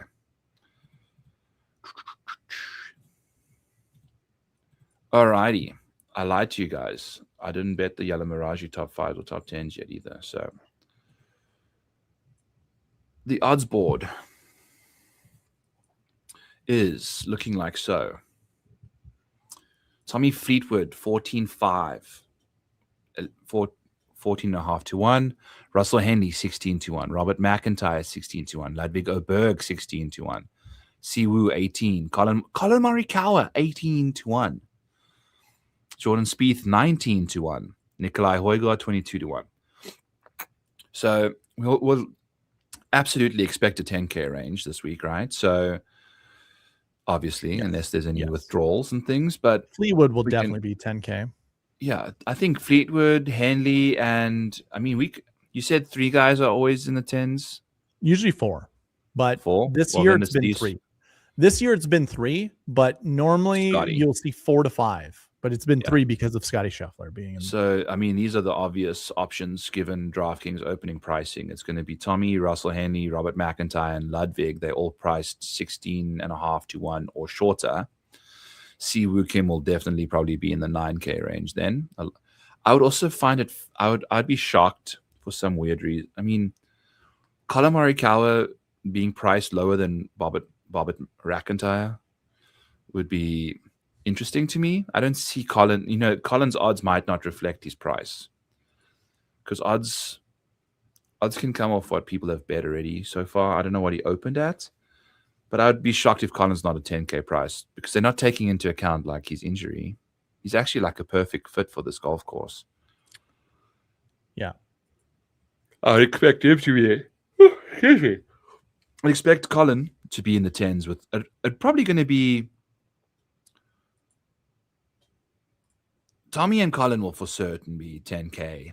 Russell Henley gets disrespected quite often, and I wouldn't be shocked to see Ludwig ahead of Russell. I'd be interested to see what the pricing was for the players, to see who was above who. Because I think between Russell and Ludwig? Yeah. Russell was 96. And Ludwig was like 98, 99. I'm sure he was like 98. I'd imagine he's priced above Russell. Ludwig is. And then I'd imagine Colin's also above Russell because Russell gets disrespected. So in the betting market, not so much, but I would imagine Russell's probably going to fall into the 9s. If Colin, or at least the bottom of the 10K range, if that is the case. But we're splitting hairs. We're splitting hairs, yeah. Right. I personally think it's going to be Fleetwood, McIntyre, and Oberg that are going to be in the 10K range. And then you'll have 9Ks with Henley. I think Henley will be 9,900, 9,800, and Siwoo will be 97, 96. Colin is there. Colin will be in the 10K range. That's the thing. It's like he's priced a little bit weirdly, yeah. In my opinion. I think he should definitely, I wouldn't be shocked for him to, if he didn't have a back injury, I think he'd probably be, odds-wise, he'd probably be close to the odds-on favorite, really, alongside Tommy at like 14. I think the back injuries baked into his odds, I don't know if they'd bake it into his price as much as the odds, because I think maybe the odds makers are just tossing out an 1850 there to see if people nibble. We don't know yet though. Hideki at 23 to 1 as well. Like I'd imagine he's ahead of Nikolai in pricing and maybe Spieth, and I don't know. We'll see. Spieth's course history is going to do a lot of heavy lifting, which is likely going to make me not play him at all because he's going to be very popular. He's playing solid, but he's not playing good. Like he's not getting it. He's not getting home. with what he's priced. And I went and checked. We requoted that post of mine. It's like a nobody. So I'm not. It's a nobody. And he called me a tout as well. Like, if there's anything, I'm not a freaking tout, people. Like, I'm a personality. That's right. Yeah, so there's those guys. Then we got like diving into the 9K range. Probably going to end here by Hideki somewhere, and maybe a bit more. Probably Ricky at 27. I think the 30s is potentially where you could see the 9s end, the 8s start. JJ Spahn being the top of the 8s. Sepp Striker, Keith Mitchell, Norin, Berger. Berger opened at 55. I remember looking at him. Should have taken that 55. Ryohei Satsune at 50 is... He was very, very popular at the Valspa. Mm-hmm. And was similar price range. I think he was 60 to 1. So, or 80 to 1. 50 to 1 right now. And I think he almost won this thing last year as well, if I remember correctly. He was within the top 5 range last year, I think. Sepp makes so much sense at this golf course as well. And I was looking at the weather. So not much rain leading up to the week. If we get to Thursday over here, I wish I could zoom in on this a bit better. It won't if I zoom in, it just makes the zooming. It won't let me. Oh, it does. Ooh. Okay. So Thursday, gusty. You know, we've seen similar weather at this week's tournament in Houston, but not nearly as gusty. I think we've seen mid 15 to 20 gusts in the San Antonio region. It seems like it's a bit more gusty this week, given the 9 mile per hour averages. Yeah. Then on Friday, it gets into the 13s with some serious gusts. So we're going to see some high winds there. Saturday, it's definitely more windy this week than it was last. And then we're getting some thunderstorms as well. There's going to be a bit of rain, not a lot, until Saturday afternoon. Some serious rain overnight as well. We could see scores go way low on Sunday, given what we've seen prior to that. Weather seems to be slightly less windy, especially in the afternoon. Granted, this is a week out. Trying to go for whether that's a week out is not going to help, but it at least gives us some sort of an idea of what we can expect. I do think these are pretty normal weather conditions for the Valero. Yes. Agreed. You know, we hardly ever see. I mean, we saw how diabolical it was on that Sunday, which was probably in this range, maybe a little more windy from a wind strength perspective, but these gusts are diabolical. You know, when you get 36 mile per hour gusts, if you cut the greens, the grass rung on the greens, you could have balls moving around on there. I would actually say this is a perfect opportunity to withdraw from a tournament you're not going to have good results on because of the wind. So what I'm you want what your I'm confidence to getting at stay is, intact. Yeah. What I'm getting at is any of those high price golfers, I think each one of them has a risk factor included with their price. I don't think this is a perfect time to go all in on anybody. I think this is a shotgun approach type of tournament. And there's thunderstorms, there's lightning bolts on all 4. There's lightning bolts in the first 3 days, which could cause delays. Which means the tournament could end on a Monday. And that if you think people have tilted their faces off so far with Colin and Knapp and whatnot, just wait till there's a couple hour delays each day, and the next thing we've got like slews of people withdrawing on Friday night because they don't want to. They want to get to Augusta, man. But those are I do think, I don't know if we've mentioned it or not, or mentioned again, that rostering people that are going to be playing the Masters is riskier, because there's no reason for them to to pursue a Monday finish because they gain nothing from it. They're actually losing out on Masters prep by doing so. You can't prep for you can't go to the Masters and prep for the Masters on a Monday if you're not even playing in the Masters. So you got to finish your tournament, try and win the damn thing if you want to play. And I think I retweeted Rob Ops earlier. Where are you, sir? Here we go. I'm going to right click this and get it into a new. If you ever pull up an image on your computer and it doesn't look great, you can open in a new tab and then it brings up a like super crispier version. By the way, I found that out from this exact guy's Twitter account. He told me how to do that. So Nice. Here are all the guys like Knapp, Nikolai, they all near locks. Nikolai's current position second, took care of business for him. Gary's in with the first place. Thor needed to finish fifth. He finished third, so I think he's in. What the hell is this, B? Which one am I looking at here? Masters Tracker, Texas Opens. Okay, this is the older one. He had look at this guy. Jesus. Okay. Where are you, Robbo? I'm just going to go to his account. Sorry, we're vamping, yeah? But this is important to know. Okay, Rob Ops. By the way, this guy had me blocked at one point. I got myself unblocked from him. I don't know why he blocked me. Okay, so this was March 28th. It's the 29th today. So this is after round 3. Okay, yes, this is the one without the graphics. So Gary's in. Thor falls short of top 50, moves from 56 to 54. 4 players not already exempt for the Masters officially earned their spot. So Nikolai, Danny Berger, Jake Knapp, and Matt McCarty. Daniel Berger is playing this week. If he is scheduled to play, and he's now made it officially, per Rob Ops, there's a very good chance he peels out, man. Because he wasn't in. Because I guess he remains 39th.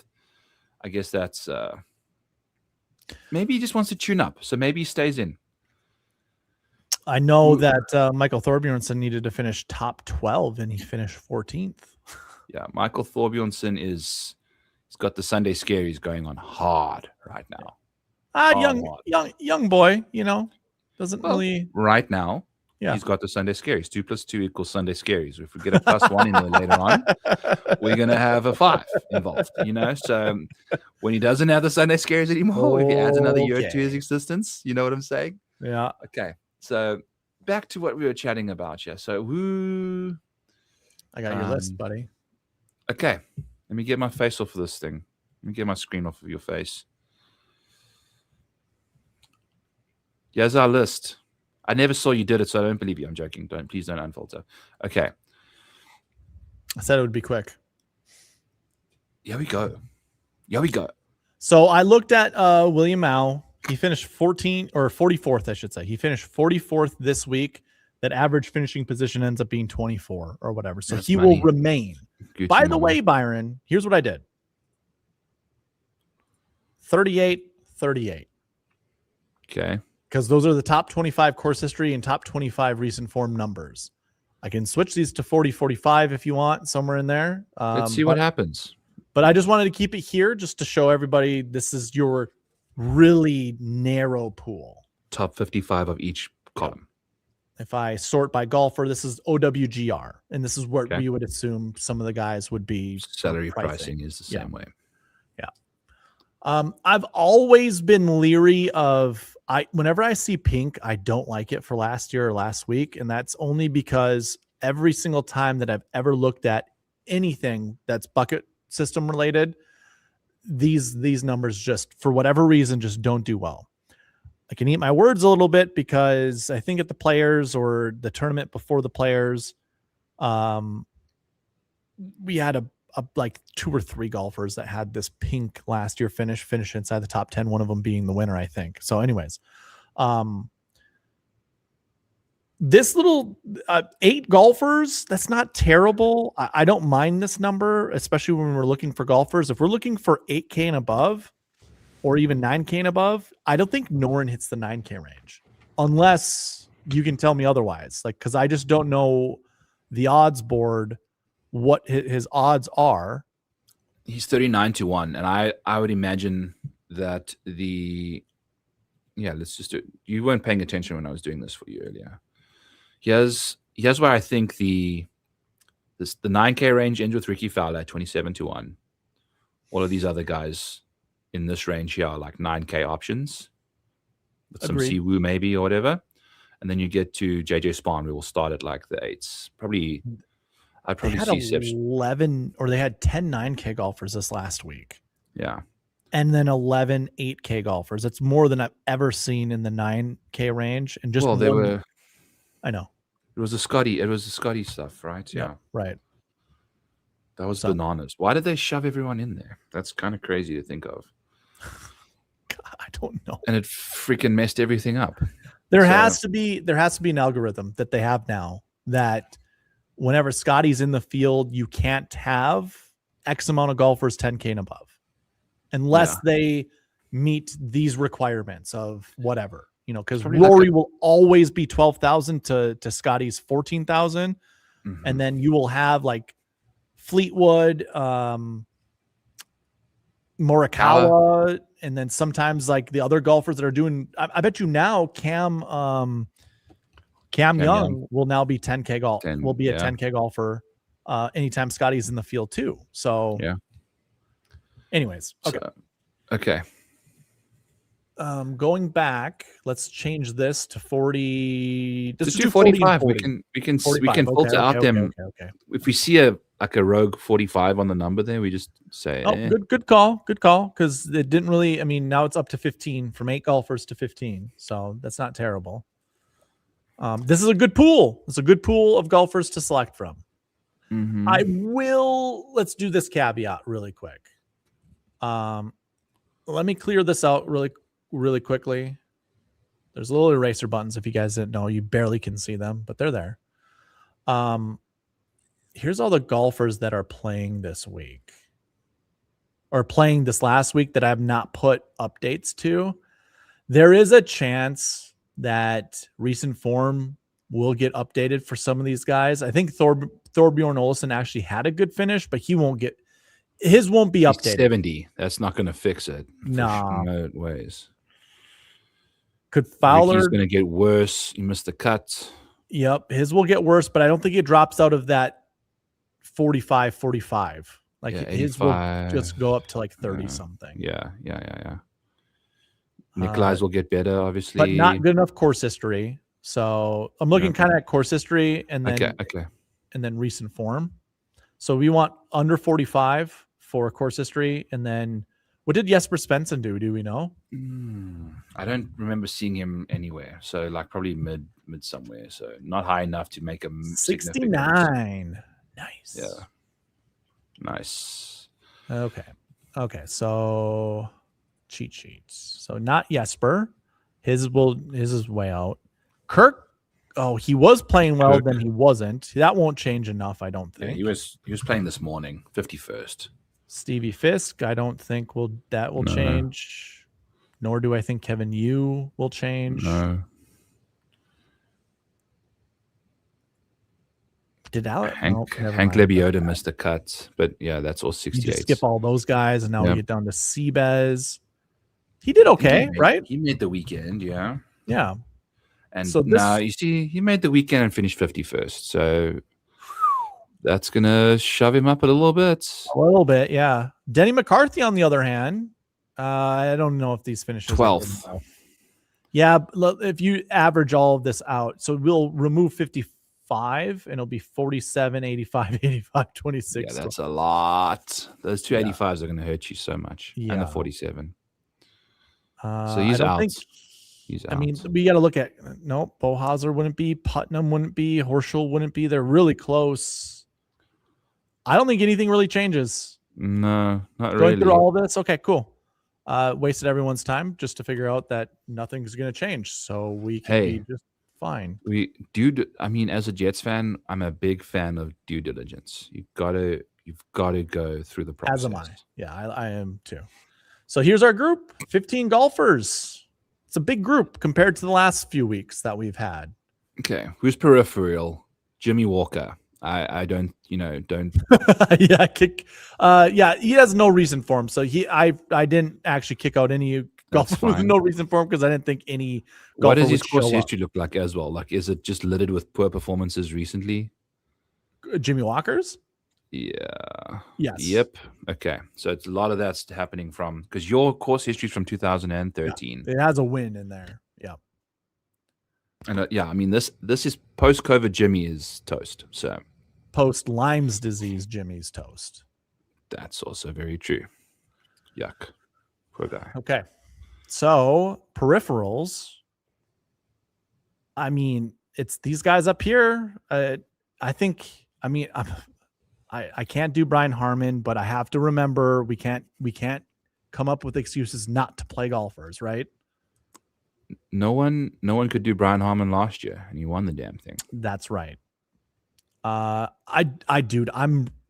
There is something going on with Jordan Spieth that I think something's happening around the corner. Like he's going to win one of these events coming up. Oh, okay. It's one round of tournament where he loses his shit though. Like he's not consistent enough to just keep. Look at this. There's no top 10s, and I guess this is where I get like picky. That's where you are getting picky. But I'm gonna look when Jordan Spieth's last top 10 was, because the only concern I have is I swear to God I heard somewhere that Jordan there's something else going on in Jordan's life, like it's another injury or it's something else that could be affecting his game, but it's hard to say when those are his finishes. Like they're good. It's mental. You say head case. I agree, but he's also going to be in Texas. What is his course history? This event like before? I can't remember. Yeah, he did. Yep. Oh, 2021.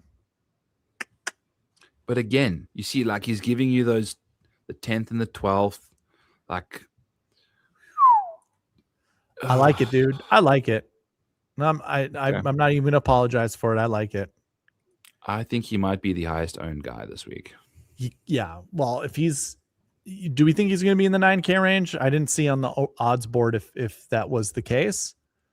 I saw a lot of golfers though between the 9 and the 10 that we were forecasting.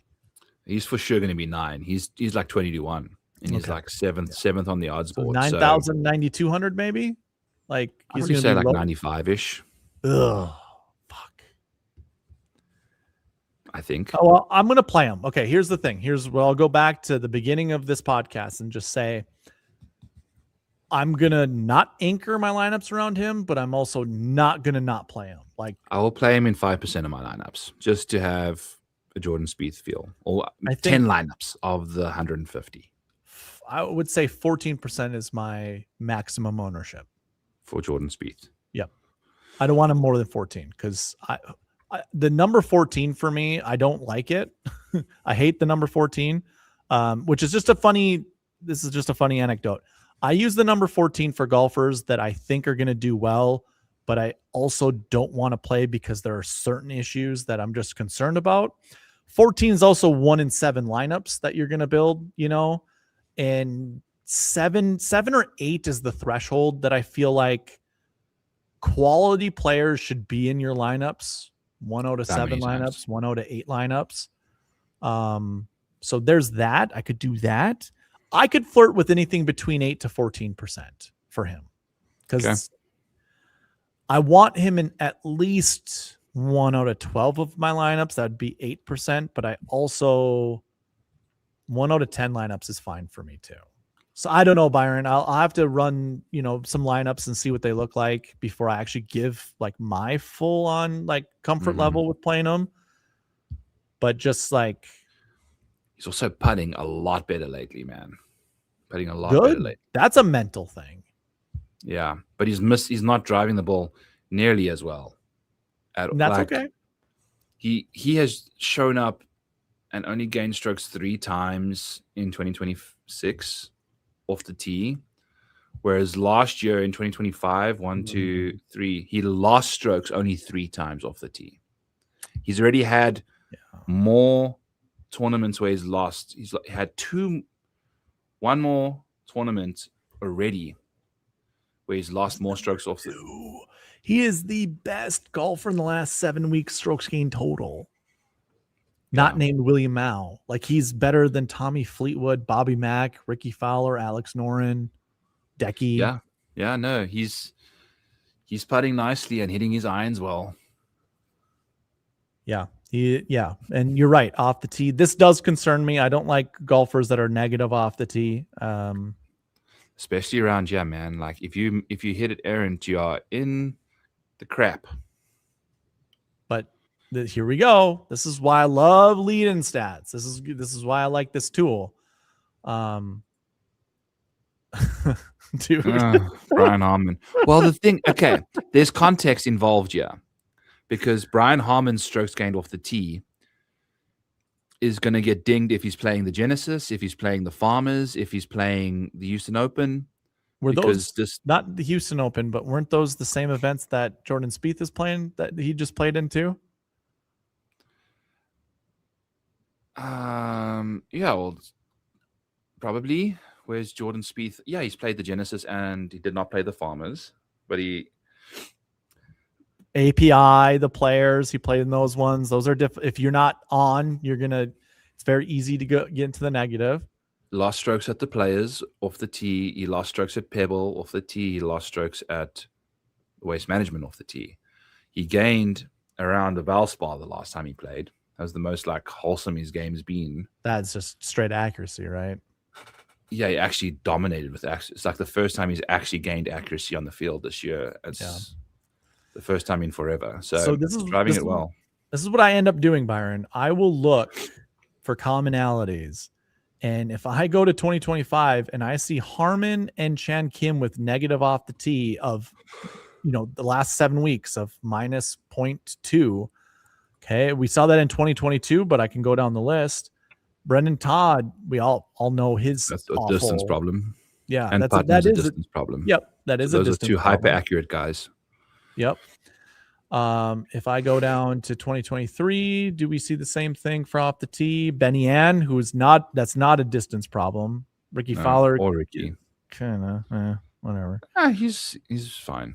Yeah, so those are still two negative guys inside the top 10. And I'm making a case for Jordan. That's basically what I'm trying to do right now, is looking at these guys that are finishing inside the top 10 that have negative off the tee stats leading into the tournament. Last 7 weeks, that's the filter I have on right now. Yeah, this isn't a tournament this year, 2021, isn't going to really help my case. 2020, there wasn't a tournament. So 2019, our third place guy, that's a distance problem. Graham McDowell is a distance problem. Badley's a distance problem. Kuchar is a distance problem. Furyk is a distance problem.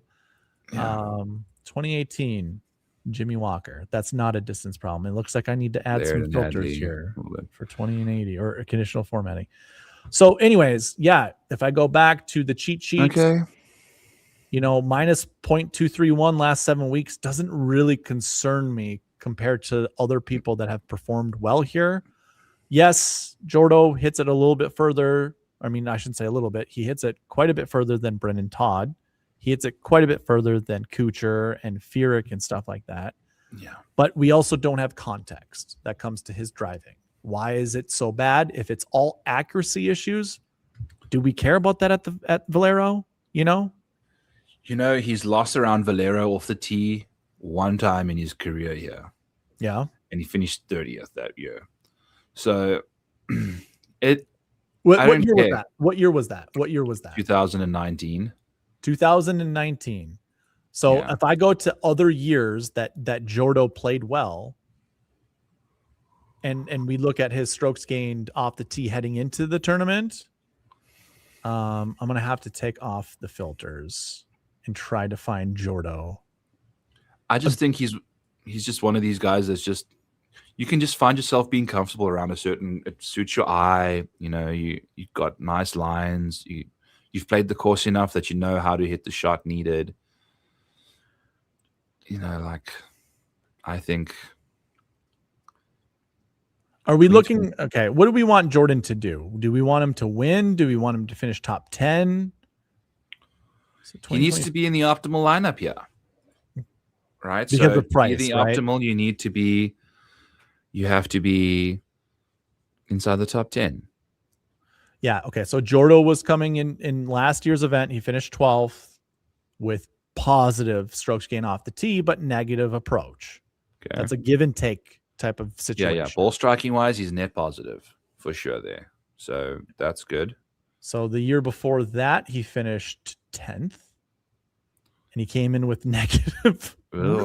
Yeah. So negative for me, it's like the lead in form doesn't matter for him.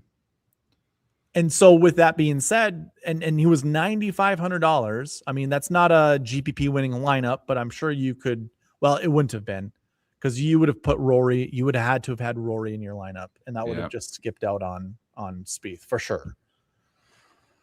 2021, he won it. So I want to look at his stats coming in.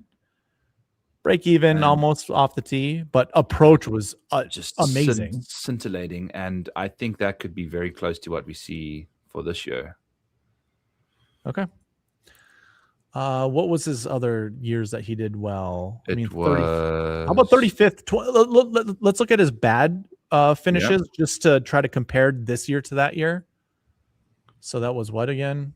That was 2022. Finished 35th. Yeah, you can tell me the finishes and I'll find them. Positive. This is looking good. So the better he's playing. But negative putting. No. Yeah. And then what was the other year that he finished 30th? 2019. Did we already look at that one? Oh my God. Wow. That's not even good. This is not good at all. But he still finished 30th. That's bad. Yeah, that's really bad. But he still finished 30th. Yeah. So I don't think it matters, man. It's a big Jordan Spieth conversation we just had.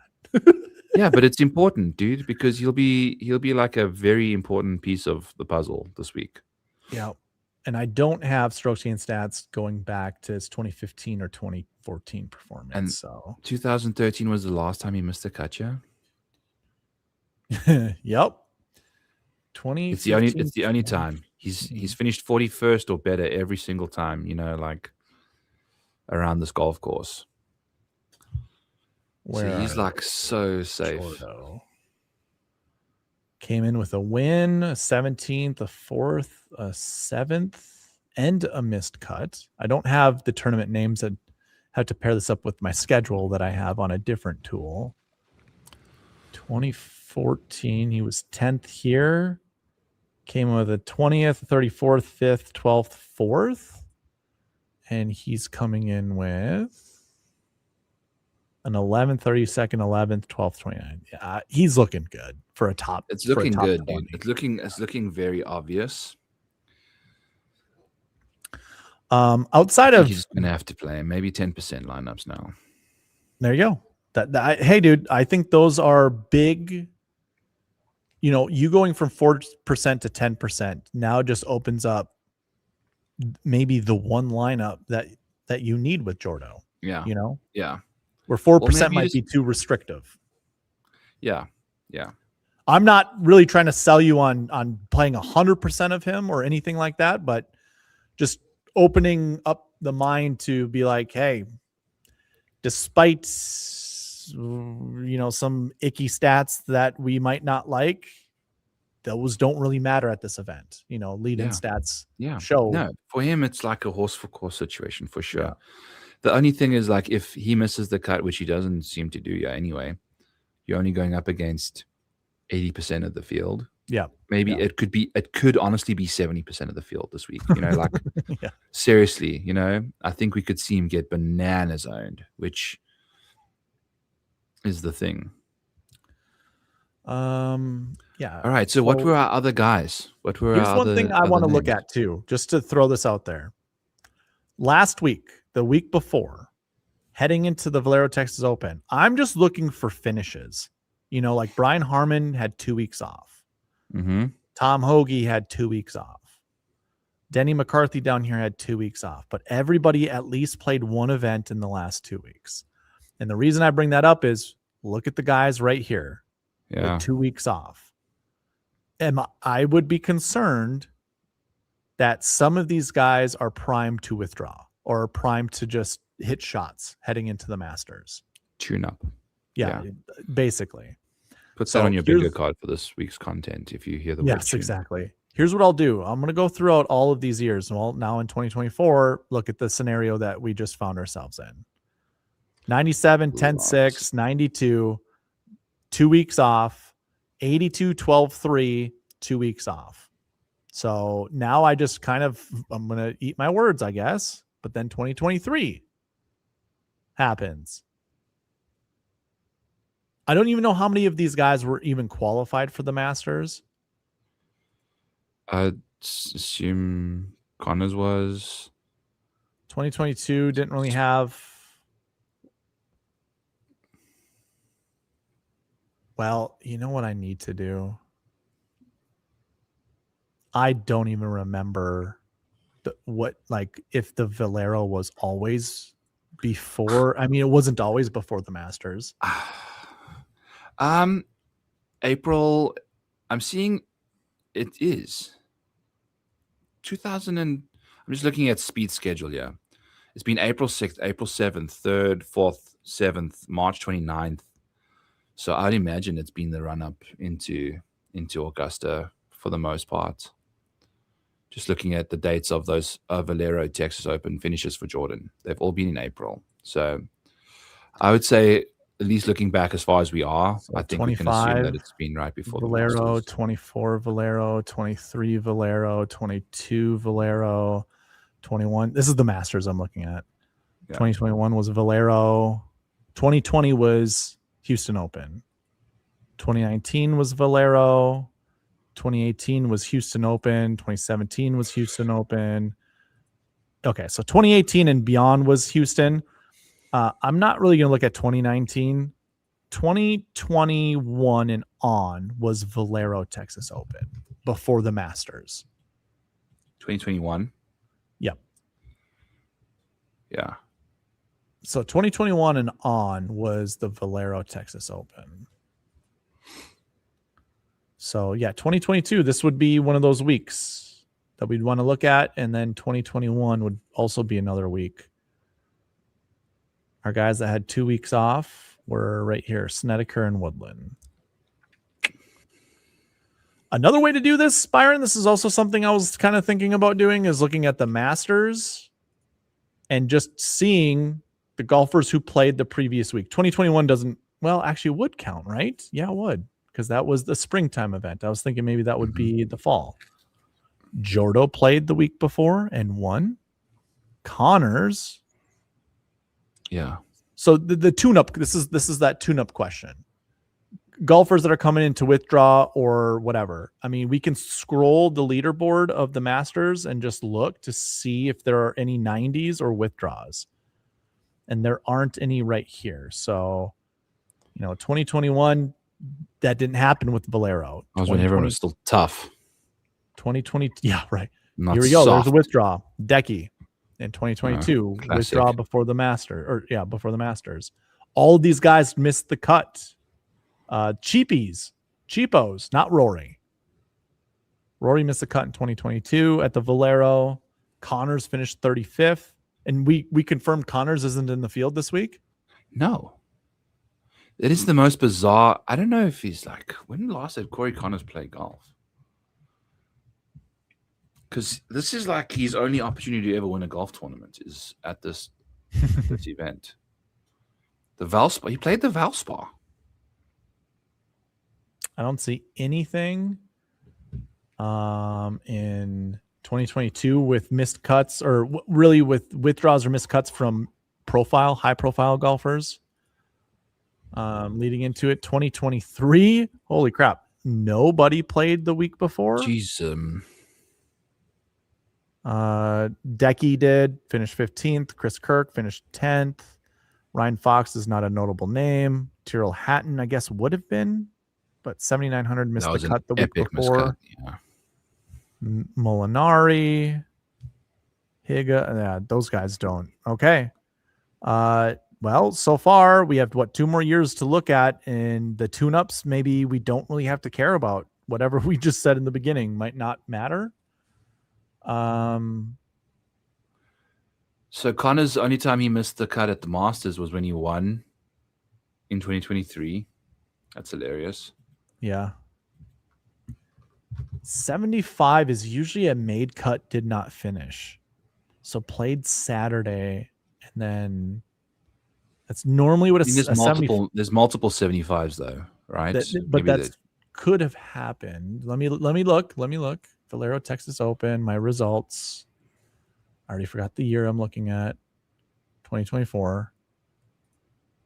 2024. Do we have a made cut did not finish? No, we did not. We actually just had 75th place finishes. Lots of people made the cut that week. Holy crap. Wow. Okay. I don't know. Okay, this year doesn't really show me anything with withdrawals heading into the Masters. But missed cuts. Any no notables there. It's a lot of 6K golfers. This is 6K golfers for the Masters, not 6K golfers for the Valero Texas Open. Okay, so the tune-up thing isn't Ludwig missed the cut last year at the Valero Texas Open to finish 7th at the Masters. That was shocking. Max and you know that Ludwig had a putt to tie the lead at the Masters. Yep. On the 71st hole. He had a putt to tie the lead and finished 7th, 1.5 holes later. Byron, the only person that I'm concerned about is Hideki Matsuyama. Yeah. He has missed the cut at the Valero Texas Open a lot heading into the Masters. Let's look, That's hilarious. And he is up here. I mean, there was a missed cut in 2025, a withdraw in 2022. That's all. I guess that's okay. A lot. It's almost 50%. But he's never finished better than 15th. He finished 7th in 2024. We are just trying to manufacture bullshit propaganda against Hideki right now. big energy is out for Hideki. This is where I would go. So Hideki would be like a 9K, like a $95, $96, $9,700 golfer, maybe. Yeah, probably less than that 95. Price. Yeah. Where I normally pay 9K golfers is like 20%, 18% of my lineups. I'm dropping Hideki down to 8 to 12, somewhere in between 8 to 12%. Yeah. That's what I'd be dropping Hideki down to. Yeah. I agree. So I guess the other thing to look at is like, okay, missed cut. What does he do after a missed cut or withdraw? Top 20s, I guess. I don't know. And his ball striking has been cheeks for the last 3 tournaments. Ever since his loss at the Phoenix, his second place finish at the Phoenix. Oh, yeah. Last 7 weeks that I have showed off the tee and approach basically being dead, just zeros. Yeah. And that's got a lot of heavy lifting coming from the Sony, the Farmers, the Waste Management, and Pebble. Yeah. Okay. Yeah. Who are our guys again? Who are we? We basically only talked about Jordo and Hideki. Those were the only guys, really. Fleetwood, the fact that I just went through the Masters and didn't really see high-profile names missing the cut from the week before, except for Rory that one year. Yeah. I'm not concerned about Fleetwood. I'm not concerned about McIntyre. And those are the only two that are high profile, in my opinion. I mean, Matsuyama's high profile, but we just talked about him. I'm not really going to try to play Matsuyama in any of my.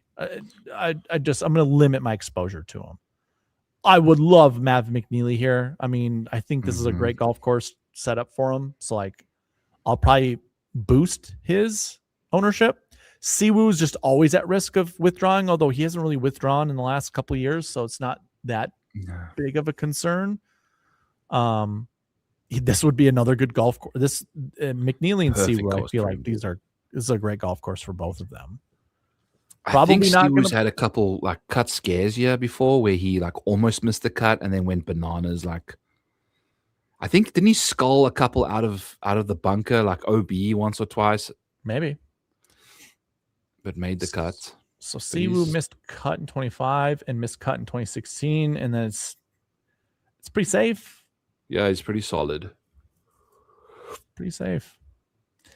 Harmon, I don't care, dude. We've established that. Yeah, 5% play. Yes, if you want. 4 to 6 is what I was going to say. 4 to Okay. 6%. Spieth, we just decided somewhere between, for me, somewhere between 8 to 14%. Mhm. Fowler, oh my God, dude. He just looked like such a bitch at the Houston Open. I'm gonna bet him top 20 again. Okay.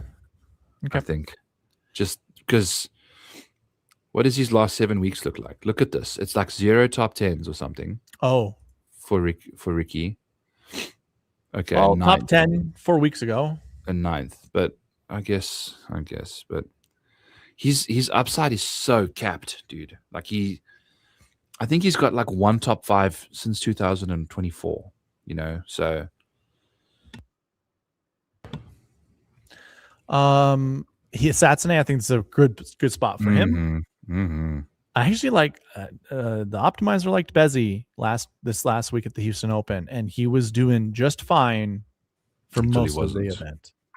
And then he finished 51st, dude. Like, yeah. Mitchell seems like a slam dunk play, but it's also Keith Mitchell, who might have the worst attitude on tour. That is some serious course history there, bro. Yes. How many rounds of golf is that? It's enough. 3, 4.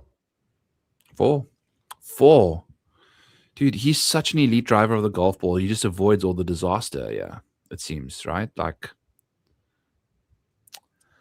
Willie Mao and Kevin Streelman are I'll just put them at their basic exposure levels for me. Streelman will be a 6K golfer. I'll play him somewhere between 2 to 4%. William Mao will be a 6K golfer also, like 6,800 maybe. And he'll be somewhere between 4 to 6% for me. What's Streelman's history, Leo, look like? This is like I like playing Streelman at Streelman places. Mm-hmm. It's been better back. Mediocre 2024, 2023, but pretty darn good. Yeah, he's not that guy anymore, though. No. I think one of those 2024 or 2023 years, I was at the John Deere Classic watching him, and he made a hole in one right in front of me. Wow. I was standing with his brother, who's a pastor, and his brother bought me a beer to celebrate. BYRON gets a beer from Pastor Streelman. Yeah. That's awesome, dude. Oh, that's awesome. What a story. That is so cool. That's a crazy story. Outside of that, I mean, this is our elite list of golfers. Okay, give me your top 5 guys from this list in order. Okay, number 1, Spieth for you. No. Number 1, I'm trying to determine, is it Bobby Mack or is it McNeely or Siwoo? I think it goes McNeely, Siwoo, Bobby Mack, Jordo, Tommy Fleetwood. I like Tommy Fleetwood, and I think he can do well here. What's Tommy's recent form look like? It's fine. I mean, we've got 3 top 10s, but I don't know how invested he's going to be at this event yet. You know, like I don't know why he's even playing this event. This doesn't seem like a course that, I mean, he can play anywhere. So me saying this doesn't really matter all that much, but this doesn't seem like a course that's good for him. Or a tournament, I should say. This I doesn't think- seem like a tournament that's good for him. I think just some people want to get some competition vibes the week before. You know, like for a nervy dude, I think you want to kind of remember what you felt like under the gun a bit. I don't know. I don't know. Some people tune up differently. Rory's changed his tune to the tune up over the years. You know, Is this one of those weeks that he just wins? And this is like a tournament that all of us are basically doing what I'm doing right now, is like, why is he even here? Should we even play him? Is it even that big of a deal? Just skip him for today or for this tournament and play him at the Masters. Like, I feel like there's going to be enough galaxy brain moments for Tommy Fleetwood that he could go under the radar and win this event. But personally, I for him don't. to win a PGA Tour event is like, that has to be, the chance of that is like less than 1%, even though he's like 14 to 1. But he's going to be in that price range, and he's in the elite grouping. I guess what I have to do, regardless, ignore his name. Play. What's that? We just got to give these guys 0 names and play their stats. Yes. That's right. What I was just about to say is I'm just going to have to play him in the same exposures that I would for any 10K golfer, which is going to be somewhere between 18 to 24%. Like, that's just what I'm going to do with Tommy. 20% of my lineups will either be dead or they will have a chance to win something. You know, like, that's fine. Well, dude, he's finishing inside the top. Like, this is the thing. It's like we're looking at him and saying an 8th, a 7th, and a 4th is not good. It's good. But it's like that 4th is like, I think it was like a non-competitive 4th place, and you know, like that was at Pebble, you know, which I think is the closest you can, you know. He has a 7th place finish here in 2024. And he was, that's Masters. Looking at the wrong tournament. I'm shocked Corey Connors is not playing this week. I drafted him in so many like best balls, like because of this part of the schedule. And I mean, Fleetwood coming in with crappy recent form in 2024. And then he missed the cut this year. God, I got to do some conditional formatting. Oh, you fine, dude. You know how this stuff just bothers both you and I. You need a search box. I do. That I'll add golfer name right here. I just realized it, and it's bothering the shit out of me. You need a golfer name. Like, you need to put the box not in the thing. You have it right next to your strokes gained last week kind of thing. You know what the issue is, Byron, is so these buttons are lovely. I love these buttons and how it can do all that stuff. And all this looks good to me. This space here, I don't know what to do with. I feel like I need to drop box there. I need to drop this down, but I also want to provide more summaries up here for you to see. That's what I would need more. I would need your opinion on this, your input, and anybody in my chats. I would like input as to what you would like to see. You can put a search box that drops down like squarely between the total golfers and the year, and then put the rest of the summary stuff underneath the other 4 boxes there. Yeah. For now. Yeah. Whatever. Also, yeah. Not a big deal. Where the hell's Tommy Fleetwood, though? Where the hell is he? I think I can actually do this. We're looking in the wrong year.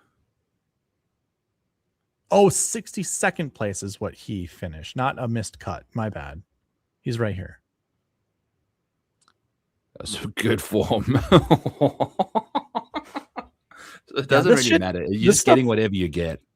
I know. This was also the dude. If I go pull up his round by round stuff. This was the windy ass year last year. He just got his ass blown off the golf course. I think he almost shot in the 80s in round 4. Okay. I'm almost certain of it. I think he completely hit the eject button. I think I had him for a top 20 at this golf course. And going into round 4, he was right in the mix, and then just poop city, bed city stuff.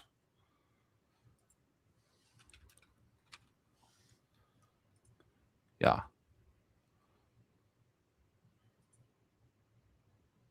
81. There it is. I vividly remember missing, like, what was his position? What was his positions? He was 37th, or no, 39th after round 3. That's actually a lot worse than I remember, but 81. But I mean, the scoring He was average that 6th day after was, round 1. yeah. The scoring average for that Sunday was ludicrous, but 81 is like some bad. He just like gave up on life. I remember that. That's insane. That was insane. Wait a minute. Is that's not a real number, is it? That's got to be off. 39 birdies. Oh, 39 points for birdies. Holy birdies, shit. yeah. I forgot that's how I do this. It's late. It's midnight. Okay. Yeah, that makes sense. 49 total. I'm so tired. I'm not even getting irritated anymore. Good. Man, I got bitchy there for a second. You're just like, will you just stop doing it? I'm like, okay, I get it. All right, Byron. Sorry. No, I was being sassy more than bitchy. 10-7, 62, second place. That's incredible. What a round. 2 birdies. 8 more bogeys than anything else he made there that day. Yeah, bogeys and double bogey plus almost equals how many bogeys he had the previous 3 rounds. Yeah. I mean, I don't think so. Tommy We Fleetwood can largely ever ignore shot in the this. 80s. You're making me like Tommy Fleetwood more. That was one round, dude. Really. Yep. You're making me like Tommy Fleetwood more now. Yeah. Sweet. Byron, I think it's time to go. I think it's time to go as well. Can you take a screenshot of this and send it to me? The guys, the Elite Bucket Boys. You got it. Thank you. All right, friends. Thanks for hanging out. Thanks for what's up? Wow, we got the late night crowd coming in here hot. This was also 40 minutes ago. Half an hour ago. Okay. I'm sure. Sorry, gentlemen. I watch podcasts all the way from start to finish. Sometimes I pay attention, sometimes I don't, but I usually have them playing. Yeah. So we appreciate you all, and AJ Love, thank you for like sharing your stuff, man. I mean, that's intense, man. You know, it's a massive part of your story, and I guarantee you, AJ's still here too. By the way. Oh yeah. Just strumming the guitar. 1 hour ahead of us too. It's 1 o'clock where he is. Buddy. you gotta prime yourself up to sing to the old folk. That's right. All right, Byron. I think we did. Again, I like doing the elite groupings because I think we'll find our 2 to 3 golfers that we want to anchor around with a tight core, and I think it's easier to, dive in and pick the golfers that just make sense to play. I also liked our Tiger Talk. I liked it. I like recapping, and also, by the way, some compliments that I've gotten from people just in real life that watch this think that we look very professional when we do this. So. I look like I've just climbed out of bed right now too. But we have our ups and our downs, but for the most part, this is so late at night. I agree. Yeah. That's a very nice compliment. For the most part, I think that we do, and I think being able to bounce off of each other is pretty seamless. So we get deep in the weeds, and we do it very professionally, as is validated by the viewers of the show. Do you want to hear one wild story quickly before you're going to hear it? I'll tell it on Fantasy Golf Degenerates as well. But I'm sitting at this place called Playground Cafe where we go. It's awesome. They make amazing like breakfast, like croissants and sandwiches and stuff. And Piper can go run around this like playground area that's indoors. And I'm just sitting there busy eating my croissant.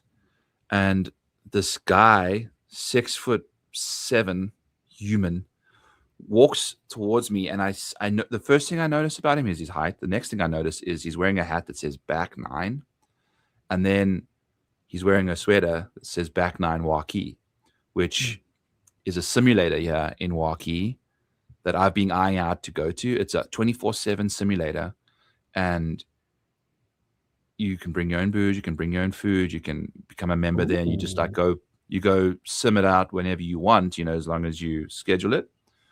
Walks up to me, says, "Are you BYRON?" And I'm like, "Yes." And he's like, "Man, I've been, following you for a while and watch your shows and, follow you on Twitter." I'm like, "Wait, you own Back Nine the Back Nine Simulator?" He's like, "Yeah."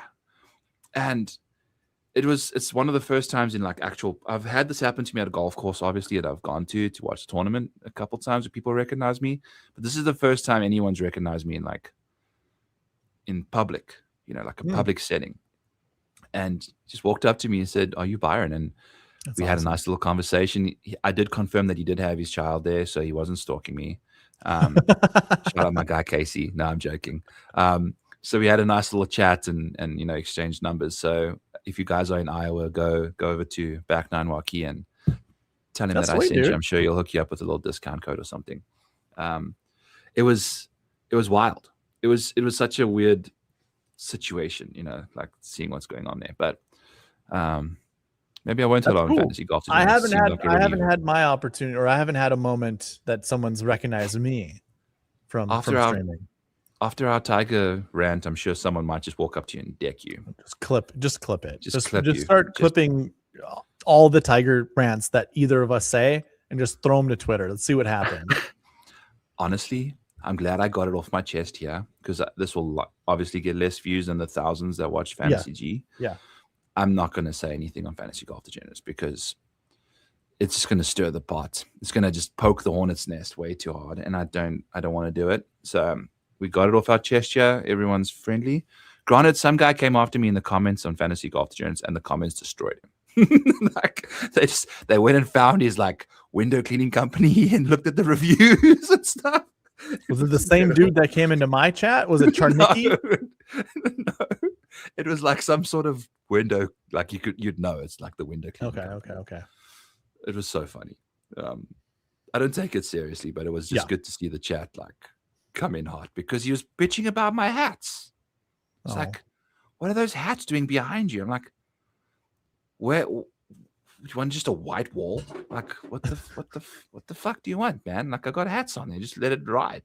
I should give you a green screen, and we can just make a virtual thing from me going all the way across to you. Where do you get your background? Is like part of the I googled this. Okay. Yeah. I don't know where I found it. I just Googled it and I made sure there wasn't a watermark on it. I'm sure I could get. I'm sure there's a copyright thing that I could get. Until then, maybe I'll find a green one that's got like a green office background. Honestly, I can make this my own I could go into this picture behind me and erase some of these things and add my own shit. Like I could put this hat back there, like just hanging up right there. Yeah, like I could do all of that and make it my own, and then nobody would know, So I'm not too concerned. For my thumbnail for this show, I use Twitter Grok.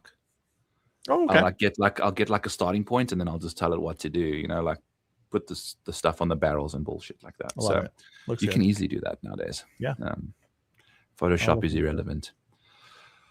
All right, man. All right, friends. Thank you so much. We love you all. Hit the like, hit the subscribe. Make sure when you're watching this, it's too late now, but watch both videos. Or if you got this far, go and open the other one that you didn't watch. Yeah. And subscribe to Sweet Spot DFS. He's giving you, as of right now, $58 or whatever.